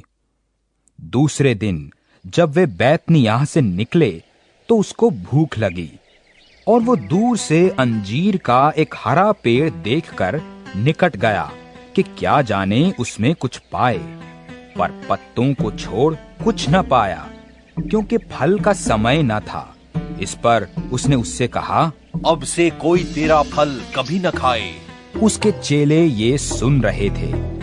फिर वे यरूशलेम में आए और वो मंदिर में गया और वहां जो लेन देन कर रहे थे उन्हें बाहर निकालने लगा। सराफों के पीढ़े और कबूतर के बेचने वालों की चौकियां उलट दी और मंदिर में से होकर किसी को बर्तन लेकर आने जाने ना दिया। और उसने उपदेश करके उनसे कहा, क्या ये नहीं लिखा है कि मेरा घर सब जातियों के लिए प्रार्थना का घर कहलाएगा? पर तुमने इसे डाकुओं की खोह बना दी है। ये सुनकर महायाजक और शास्त्री उसके नाश करने का अवसर ढूंढने लगे, परंतु उससे डरते थे, क्योंकि सब लोग उसके उपदेश से चकित होते थे। और प्रतिदिन सांझ होते ही वो नगर से बाहर जाया करता था। भोर को जब वे उधर से जा रहे थे तो उन्होंने उस अंजीर के पेड़ को जड़ तक सूखा हुआ देखा। पतरस को वो बात स्मरण आई और उसने उससे कहा, हे रब्बी, देख, ये अंजीर का पेड़ जिसे तूने श्राप दिया था सूख गया है। यीशु ने उसको उत्तर दिया, परमेश्वर पर विश्वास रखो। मैं तुमसे सच कहता हूं, जो कोई इस पहाड़ से कहे तू उखड़ जा और समुद्र में जा पड़, और अपने मन में संदेह न करे, वरन प्रतीति करे कि जो कहता है वो हो जाएगा, तो उसके लिए वही होगा। इसलिए मैं तुमसे कहता हूं, जो कुछ तुम प्रार्थना करके मांगो तो प्रतीति कर लो कि तुम्हें मिल गया, वो तुम्हारे लिए हो जाएगा। और जब कभी तुम खड़े हुए प्रार्थना करते हो, और यदि तुम्हारे मन में किसी की ओर से कुछ विरोध हो, तो क्षमा करो कि तुम्हारा स्वर्गीय पिता भी तुम्हारे अपराध क्षमा करे। और यदि तुम क्षमा न करो, तो तुम्हारा पिता भी जो स्वर्ग में है तुम्हारा अपराध क्षमा न करेगा। वे फिर यरूशलेम में आए, और जब वो मंदिर में टहल रहा था तो महायाजक, शास्त्री और पुरनिये उसके पास आकर पूछने लगे, तू ये काम किस अधिकार से करता है? ये अधिकार तुझे किसने दिया है कि तू ये काम करे? यीशु ने उनसे कहा, मैं भी तुमसे एक बात पूछता हूं, मुझे उत्तर दो तो मैं तुम्हें बताऊंगा कि ये काम किस अधिकार से करता हूं। यूहन्ना का बपतिस्मा क्या स्वर्ग की ओर से था या मनुष्यों की ओर से था? मुझे उत्तर दो। तब वे आपस में विवाद करने लगे कि यदि हम कहें स्वर्ग की ओर से, तो वो हमसे कहेगा, फिर तुमने उसकी प्रतीति क्यों ना की? और यदि कहें मनुष्य की ओर से, तो हमें भीड़ का डर है, क्योंकि वे सब यूहन्ना को भविष्यद्वक्ता जानते हैं। सो उन्होंने यीशु को उत्तर दिया, हम नहीं जानते। यीशु ने उनसे कहा, मैं भी तुमको नहीं बताता कि ये काम किस अधिकार से करता हूं।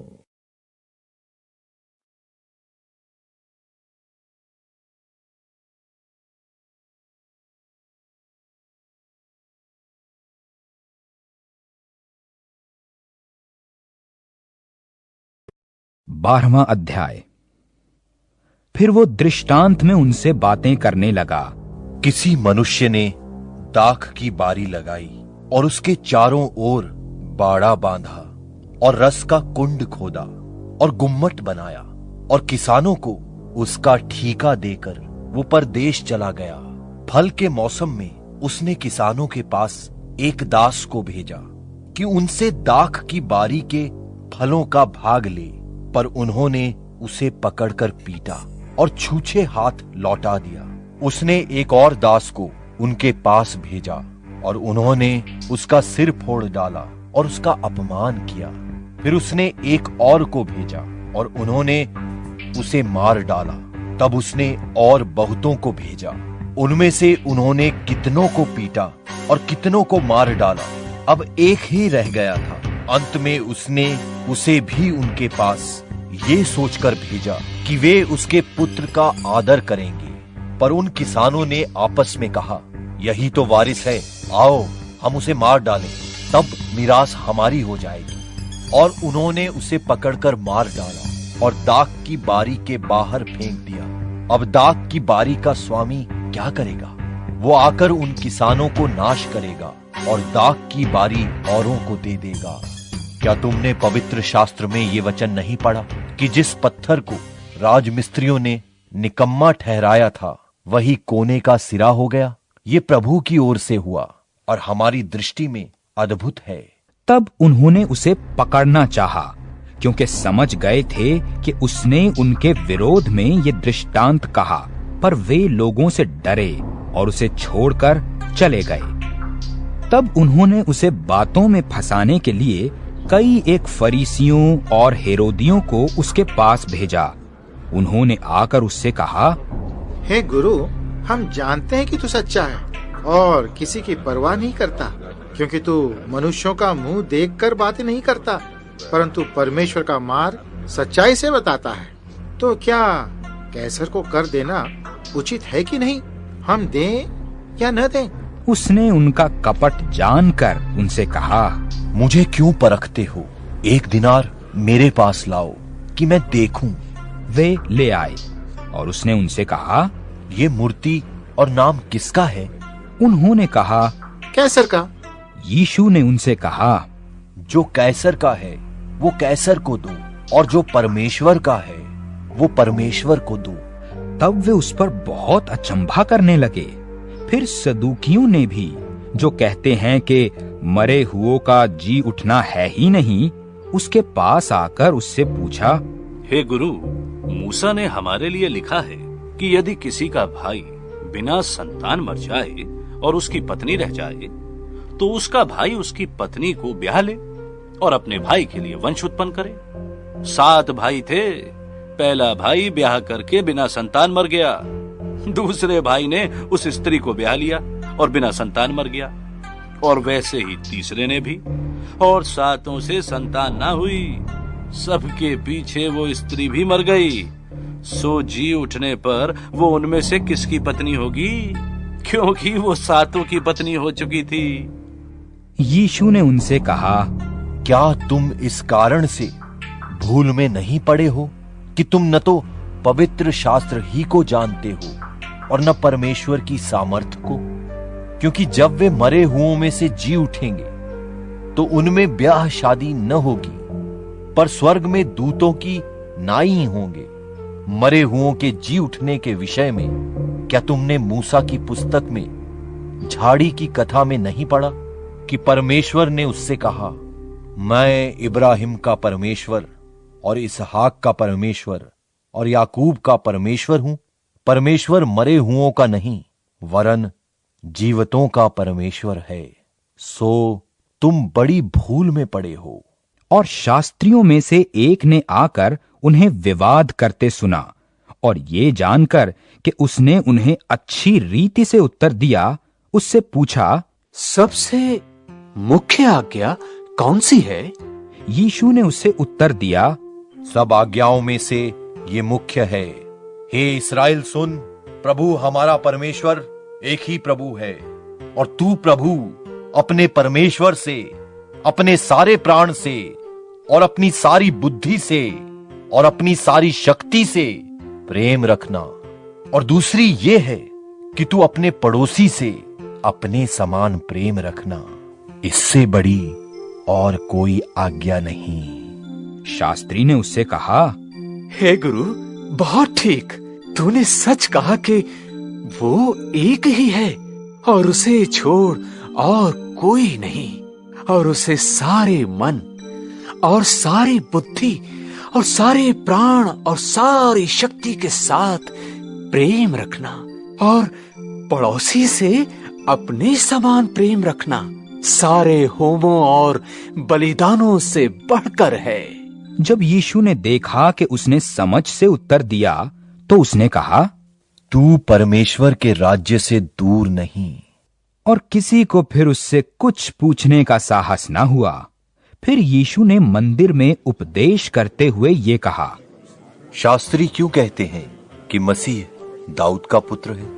दाऊद ने आप ही पवित्र आत्मा में होकर कहा है, प्रभु ने मेरे प्रभु से कहा, मेरे दाहिने बैठ, जब तक कि मैं तेरे बैरियों को तेरे पांवों की पीढ़ी न कर दूं। दाऊद तो आप ही उसे प्रभु कहता है, फिर वो उसका पुत्र कहां से ठहरा? और भीड़ के लोग उसकी आनंद से सुनते थे। उसने अपने उपदेश में उनसे कहा, शास्त्रियों से चौकस रहो, जो लंबे वस्त्र पहने हुए फिरना और बाजारों में नमस्कार और आराधनालयों में मुख्य मुख्य आसन और जेवनारों में मुख्य मुख्य स्थान भी चाहते हैं। वे विधवाओं के घरों को खा जाते हैं और दिखाने के लिए बड़ी देर तक प्रार्थना करते रहते हैं। ये अधिक दंड पाएंगे। और वो मंदिर के भंडार के सामने बैठकर देख रहा था कि लोग मंदिर के भंडार में किस प्रकार पैसे डालते हैं। और बहुत धनवानों ने बहुत कुछ डाला। इतने में एक कंगाल विधवा ने आकर 2 दमड़ियां जो 1 पैसे के बराबर होती हैं डाली। तब उसने अपने चेलों को पास बुलाकर उनसे कहा, मैं तुमसे सच कहता हूं, मंदिर के भंडार में डालने वालों में से इस कंगाल विधवा ने सबसे बढ़कर डाला है, क्योंकि सबने अपने धन की बढ़ती में से डाला है, परंतु इसने अपनी घटी में से जो कुछ उसका था, अर्थात अपनी सारी जीविका डाल दी है।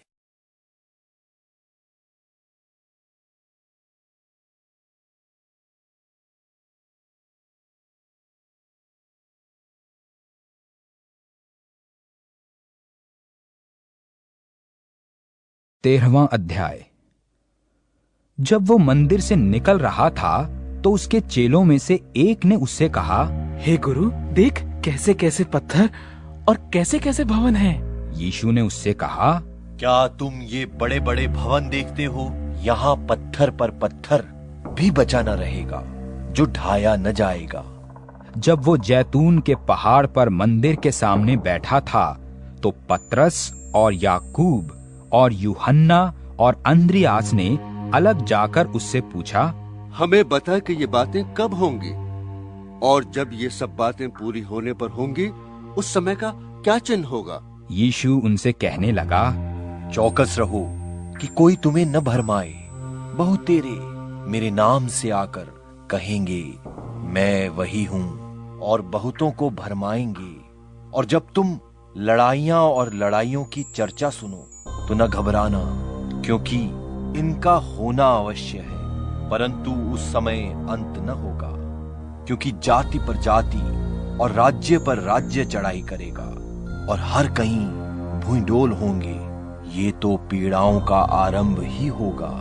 परंतु तुम अपने विषय में चौकस रहो, क्योंकि लोग तुम्हें महासभाओं में सौंपेंगे और तुम पंचायतों में पीटे जाओगे और मेरे कारण हाकिमों और राजाओं के आगे खड़े किए जाओगे कि उनके लिए गवाही हो। पर अवश्य है कि पहले सुसमाचार सब जातियों में प्रचार किया जाए। जब वे तुम्हें ले जाकर सौंपे तो पहले से चिंता न करना कि हम क्या कहेंगे। जो कुछ तुम्हें उसी घड़ी बताया जाए वही कहना, क्योंकि बोलने वाले तुम नहीं परंतु पवित्र आत्मा है।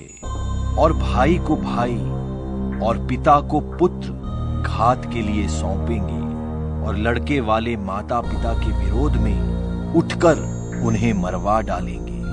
और मेरे नाम के कारण सब लोग तुमसे बैर करेंगे, पर जो अंत तक धीरज रखेगा उसी का उद्धार होगा। सो जब तुम उस उजाड़ने वाली घृणित वस्तु को जहां उचित नहीं वहां खड़ी देखो, पढ़ने वाला समझ ले। तब जो यहूदियों में हो वे पहाड़ों पर भाग जाएं, जो कोठे पर हो वो अपने घर से कुछ लेने को नीचे न उतरे और न भीतर जाए, और जो खेत में हो वो अपना कपड़ा लेने के लिए पीछे न लौटे। उन दिनों में जो गर्भवती और दूध पिलाती होंगी, और प्रार्थना किया करो कि ये जाड़े में न हो, क्योंकि वे दिन ऐसे क्लेश के होंगे कि सृष्टि के आरंभ से जो परमेश्वर ने सृजी है अब तक न तो हुए और न फिर कभी होंगे। और यदि प्रभु उन दिनों को न घटाता तो कोई प्राणी भी न बचता, परंतु उन चुने हुओं के कारण जिनको उसने चुना है उसने उन दिनों को घटाया है। उस समय यदि कोई तुमसे कहे देखो मसीह यहां है या देखो वहां है, तो प्रतीति न करना, क्योंकि झूठे मसीह और झूठे भविष्यद्वक्ता उठ खड़े होंगे और चिन्ह और अद्भुत काम दिखाएंगे कि यदि हो सके तो चुने हुओं को भी भरमा दे। पर तुम चौकस रहो, देखो मैंने तुम्हें सब बातें पहले ही से कह दी हैं। उन दिनों में उस क्लेश के बाद सूरज अंधेरा हो जाएगा और चांद प्रकाश न देगा, और आकाश से तारा गण गिरने लगेंगे और आकाश की शक्तियां हिलाई जाएंगी। तब लोग मनुष्य के पुत्र को बड़ी सामर्थ और महिमा के साथ बादलों में आते देखेंगे। उस समय वो अपने दूतों को भेजकर पृथ्वी की इस छोर से आकाश की उस छोर तक चारों दिशा से अपने चुने हुए लोगों को इकट्ठे करेगा। अंजीर के पेड़ से ये दृष्टांत सीखो, जब उसकी डाली कोमल हो जाती और पत्ते निकलने लगते हैं तो तुम जान लेते हो कि ग्रीष्मकाल निकट है। इसी रीति से जब तुम इन बातों को होते देखो तो जान लो कि वो निकट है, वरन द्वार ही पर है। मैं तुमसे सच कहता हूं, जब तक ये सब बातें न हो लेंगी तब तक ये लोग जाते न रहेंगे। आकाश और पृथ्वी टल जाएंगे, परंतु मेरी बातें कभी न टलेंगी। उस दिन या उस घड़ी के विषय में कोई नहीं जानता, न स्वर्ग के दूत और न पुत्र, परंतु केवल पिता। देखो जागते और प्रार्थना करते रहो, क्योंकि तुम नहीं जानते कि वो समय कब आएगा। ये उस मनुष्य की सी दशा है जो परदेश जाते समय अपना घर छोड़ जाए और अपने दासों को अधिकार दे और हर एक को उसका काम जता दे और द्वारपाल को जागते रहने की आज्ञा दे। इसलिए जागते रहो, क्योंकि तुम नहीं जानते कि घर का स्वामी कब आएगा, सांझ को या आधी रात को या मुर्ग के बांग देने के समय या भोर को। ऐसा न हो कि वो अचानक आकर तुम्हें सोते पाए। जो मैं तुमसे कहता हूं वही सबसे कहता हूं, जागते रहो।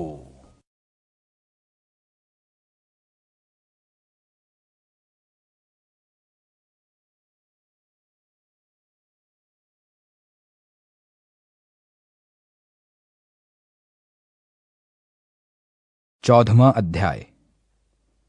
2 दिन के बाद फसह और अखमीरी रोटी का पर्व होने वाला था। महायाजक और शास्त्री इस बात की खोज में थे कि उसे किस प्रकार छल से पकड़कर मार डालें, परंतु कहते थे कि पर्व के दिन नहीं, कहीं ऐसा ना हो कि लोगों में बलवा मचे। जब वो बैतनियाह में शमौन कोढ़ी के घर भोजन करने बैठा हुआ था, तब एक स्त्री संगमरमर के पात्र में जटामासी का बहुमूल्य शुद्ध इत्र लेकर आई और पात्र तोड़कर इत्र को उसके सिर पर उंडेला। कुछ लोग अपने मन में रिसिया कर कहने लगे, इस इत्र को क्यों सत्यानाश किया गया? क्योंकि ये इत्र तो 300 दिनार से अधिक मूल्य में बेचकर कंगालों को बांटा जा सकता था। और वे उसको झिड़कने लगे। यीशु ने कहा, उसे छोड़ दो, उसे क्यों सताते हो? उसने तो मेरे साथ भलाई की है। कंगाल तुम्हारे साथ सदा रहते हैं, तुम जब चाहो तब उनसे भलाई कर सकते हो, पर मैं तुम्हारे साथ सदा न रहूंगा। जो कुछ वो कर सकी उसने किया है। उसने मेरे गाड़े जाने की तैयारी में पहले से मेरी देह पर इत्र मला है। मैं तुमसे सच कहता हूं, सारे जगत में जहां कहीं सुसमाचार प्रचार किया जाएगा, वहां उसके इस काम की चर्चा भी उसके स्मरण में की जाएगी।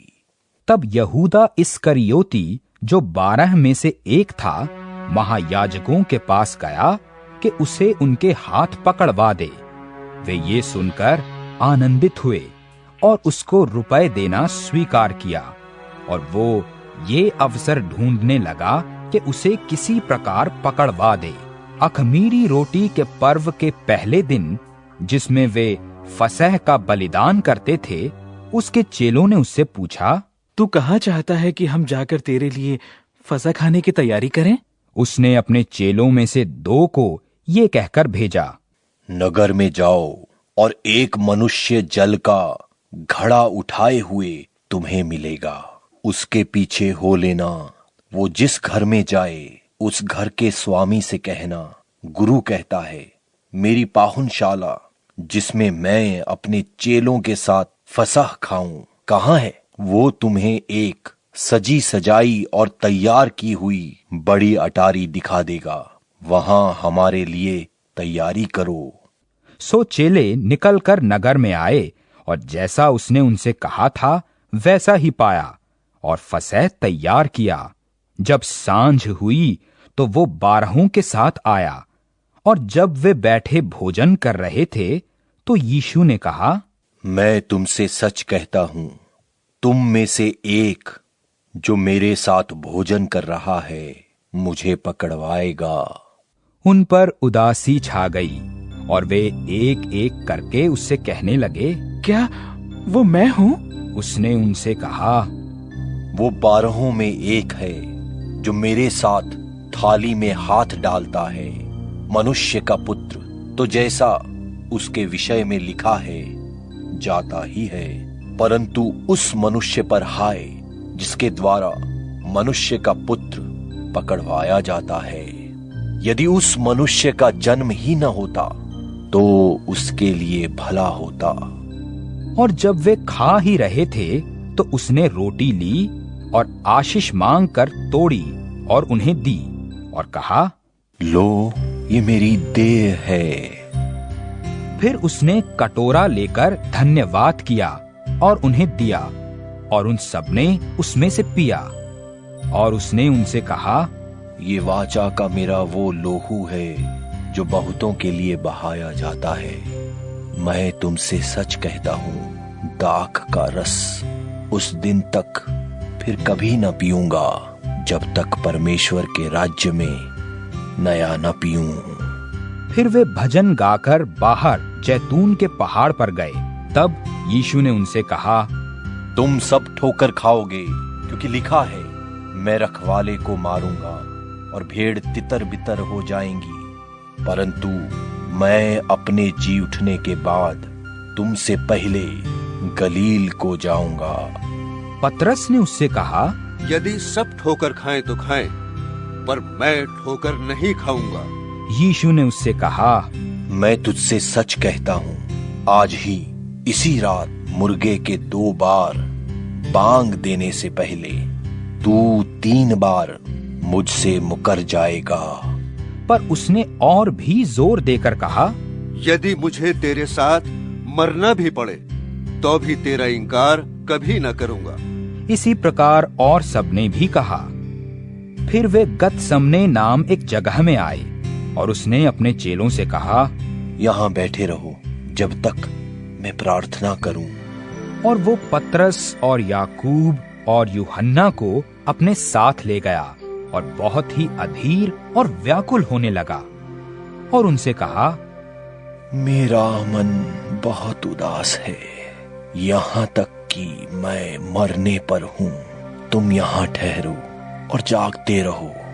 और वो थोड़ा आगे बढ़ा और भूमि पर गिरकर प्रार्थना करने लगा, यदि हो सके तो ये घड़ी मुझ पर से टल जाए। और कहा, हे अब्बा, हे पिता, तुझसे सब कुछ हो सकता है।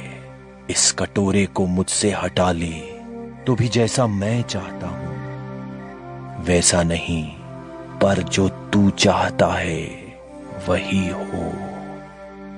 फिर वो आया और उन्हें सोते पाकर पतरस से कहा, हे शमौन, तू सो रहा है? क्या तू एक घड़ी भी न जाग सका? जागते और प्रार्थना करते रहो कि तुम परीक्षा में न पड़ो। आत्मा तो तैयार है पर शरीर दुर्बल है।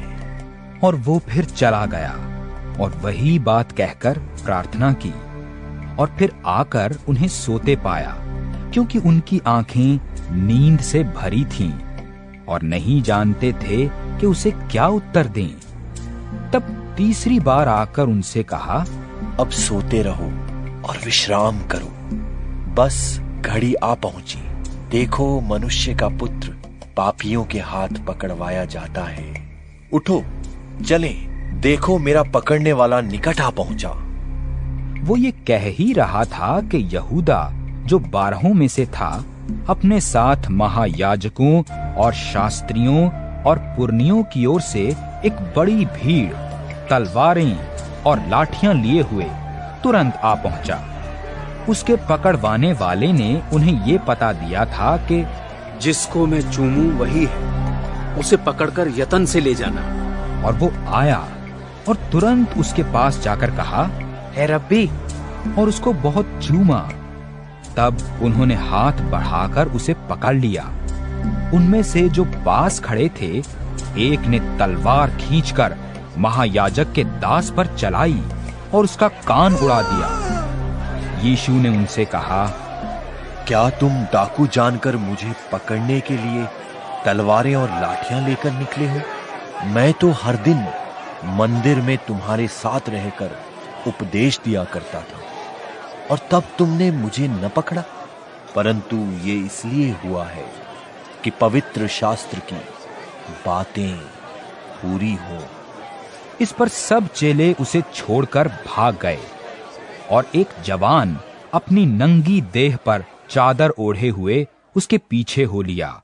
लोगों ने उसे पकड़ा, पर वो चादर छोड़कर नंगा भाग गया। तब वे यीशु को महायाजक के पास ले गए और सब महायाजक और पुरनिये और शास्त्री उसके यहां इकट्ठे हुए। पतरस भी दूर ही दूर से उसके पीछे पीछे महायाजक के आंगन के भीतर तक गया और प्यादों के साथ बैठकर आग तापने लगा। महायाजक और सारी महासभा यीशु के मार डालने के लिए उसके विरोध में गवाही की खोज में थे, पर न मिली, क्योंकि बहुतेरे उसके विरोध में झूठी गवाही दे रहे थे, पर उनकी गवाही एक सी ना थी। तब कितनों ने उठकर उस पर ये झूठी गवाही दी, हमने इसे ये कहते सुना है कि मैं इस हाथ के बनाए हुए मंदिर को ढा दूंगा और 3 दिन में दूसरा बनाऊंगा जो हाथ से ना बना हो। इस पर भी उनकी गवाही एक सी न निकली। तब महायाजक ने बीच में खड़े होकर यीशु से पूछा।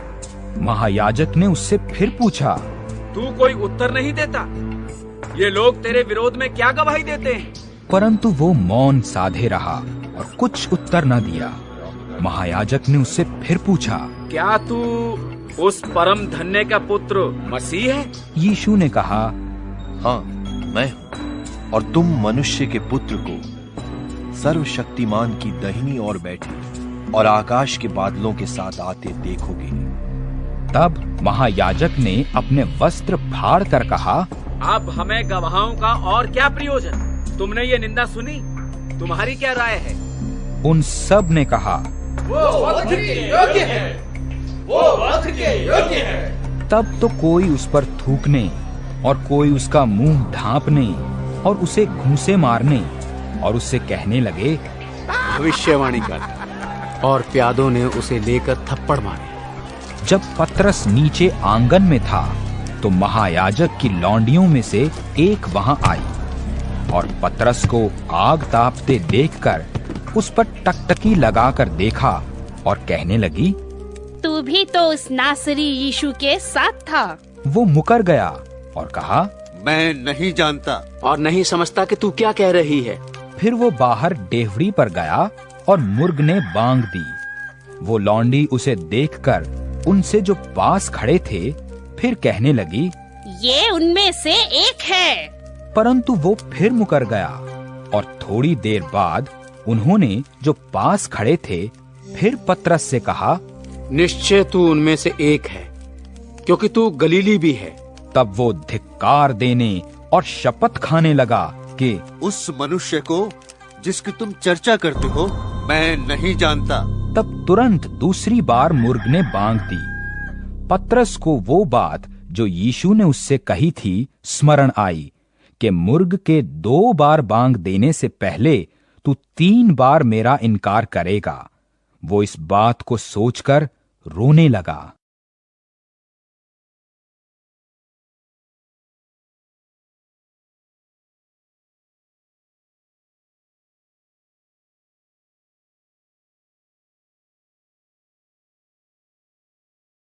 पंद्रहवां अध्याय। और भोर होते ही तुरंत महायाजकों, पुरनियों और शास्त्रियों ने वरन सारी महासभा ने सलाह करके यीशु को बंधवाया और उसे ले जाकर पीलातुस के हाथ सौंप दिया। पीलातुस ने उससे पूछा, क्या तू यहूदियों का राजा है? उसने उसको उत्तर दिया, तू आप ही कह रहा है। और महायाजक उस पर बहुत बातों का दोष लगा रहे थे। पीलातुस ने उससे फिर पूछा, क्या तू उत्तर नहीं देता? देखिए तुझ पर कितनी बातों का दोष लगाते हैं। यीशु ने फिर कुछ उत्तर नहीं दिया, यहाँ तक कि पीलातुस को बड़ा आश्चर्य हुआ। वो उस पर्व में किसी एक बंधुए को जिसे वे चाहते थे उनके लिए छोड़ दिया करता था। बरअब्बा नाम का एक मनुष्य उन बलवाइयों के साथ बंधुआ था जिन्होंने बलवे में हत्या की थी।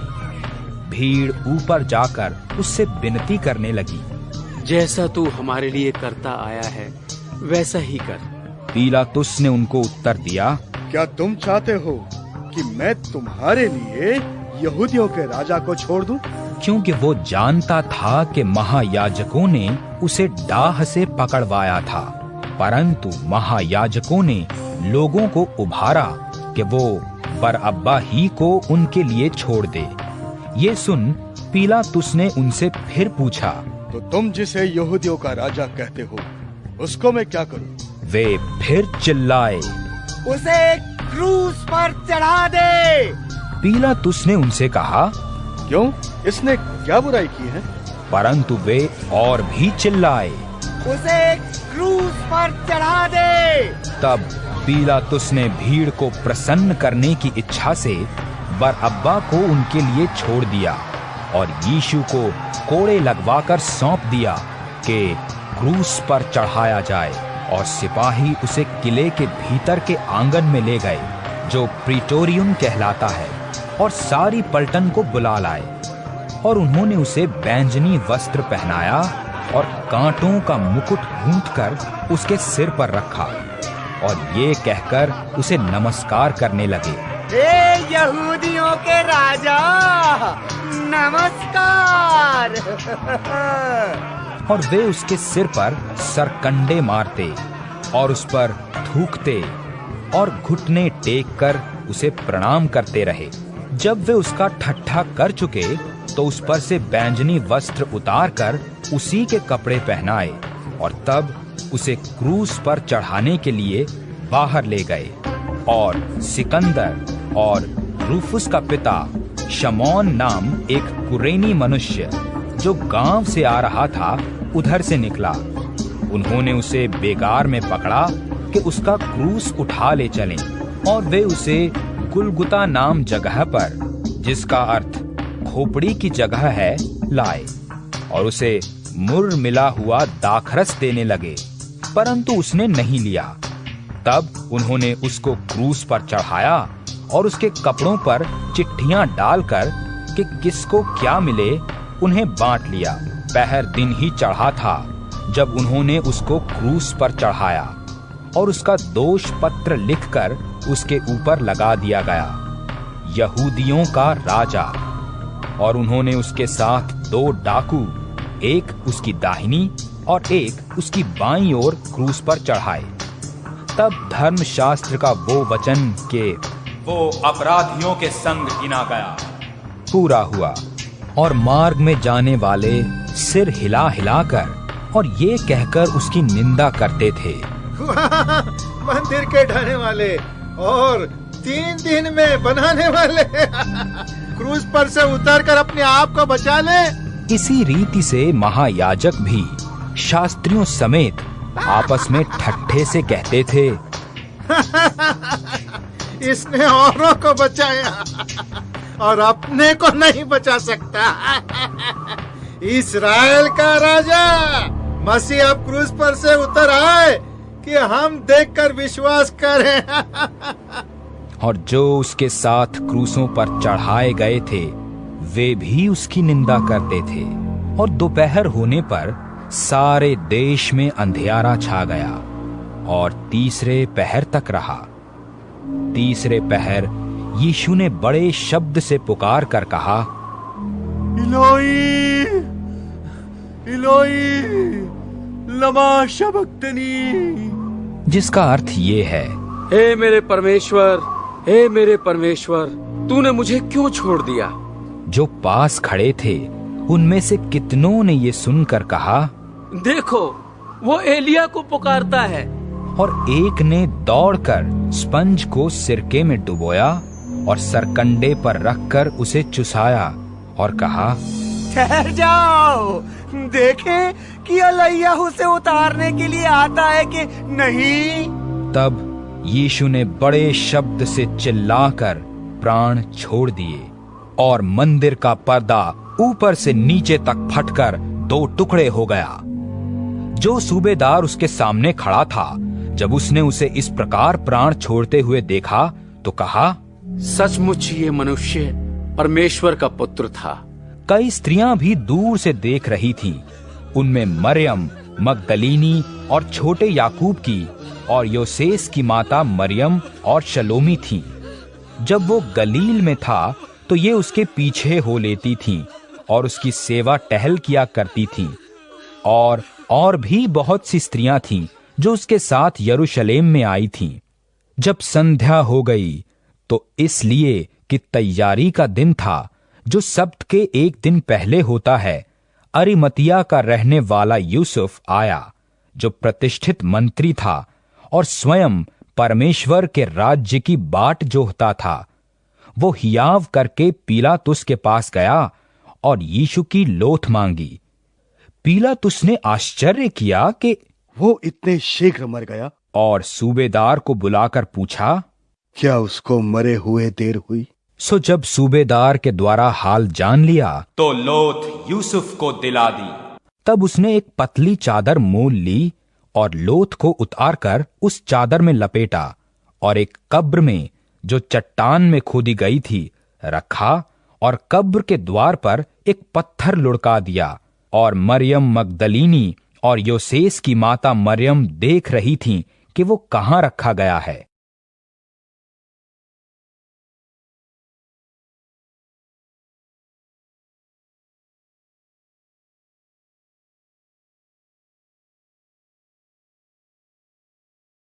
सोलहवां अध्याय।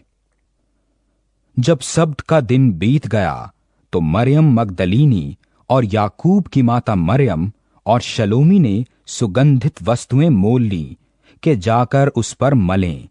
सप्ताह के पहले दिन बड़ी भोर, जब सूरज निकला ही था, वे कब्र पर आईं। वे आपस में कहती थीं, हमारे लिए कब्र के द्वार पर से पत्थर कौन लुढ़काएगा? जब उन्होंने आंख उठाई तो देखा कि पत्थर लुढ़का हुआ है, क्योंकि वो बहुत बड़ा था। और कब्र के भीतर जाकर उन्होंने एक जवान को श्वेत वस्त्र पहने हुए दाहिनी ओर बैठे देखा और बहुत चकित हुई। उसने उनसे कहा, चकित मत हो, तुम यीशु नासरी को जो क्रूस पर चढ़ाया गया था ढूंढती हो। वो जी उठा है, यहाँ नहीं है। देखो, यही वो स्थान है जहां उन्होंने उसे रखा था। परंतु तुम जाओ और उसके चेलों और पतरस से कहो कि वो तुमसे पहले गलील को जाएगा। जैसा उसने तुमसे कहा था, तुम वहीं उसे देखोगी। और वे निकलकर कब्र से भाग गईं, क्योंकि कंपकंपी और घबराहट उन पर छा गई थी। और उन्होंने किसी से कुछ न कहा, क्योंकि डरती थीं। सप्ताह के पहले दिन भोर होते ही वो जी उठकर सबसे पहले मरियम मगदलीनी को, जिसमें से उसने 7 दुष्ट आत्माएं निकाली थीं, दिखाई दिया। उसने जाकर उसके साथियों को, जो शोक में डूबे थे और रो रहे थे, समाचार दिया। और उन्होंने ये सुनकर कि वो जीवित है और उसने उसे देखा है, प्रतीति न की। इसके बाद वो दूसरे रूप में उनसे 2 को, जब वे गांव की ओर जा रहे थे, दिखाई दिया। उन्होंने भी जाकर समाचार दिया, परंतु उन्होंने उनकी भी प्रतीति न की। पीछे वो उन 11 को भी, जब वे भोजन करने बैठे थे, दिखाई दिया। और उनके अविश्वास और मन की कठोरता पर उलाहना दिया, क्योंकि जिन्होंने उसके जी उठने के बाद उसे देखा था, उन्होंने उनकी प्रतीति न की थी।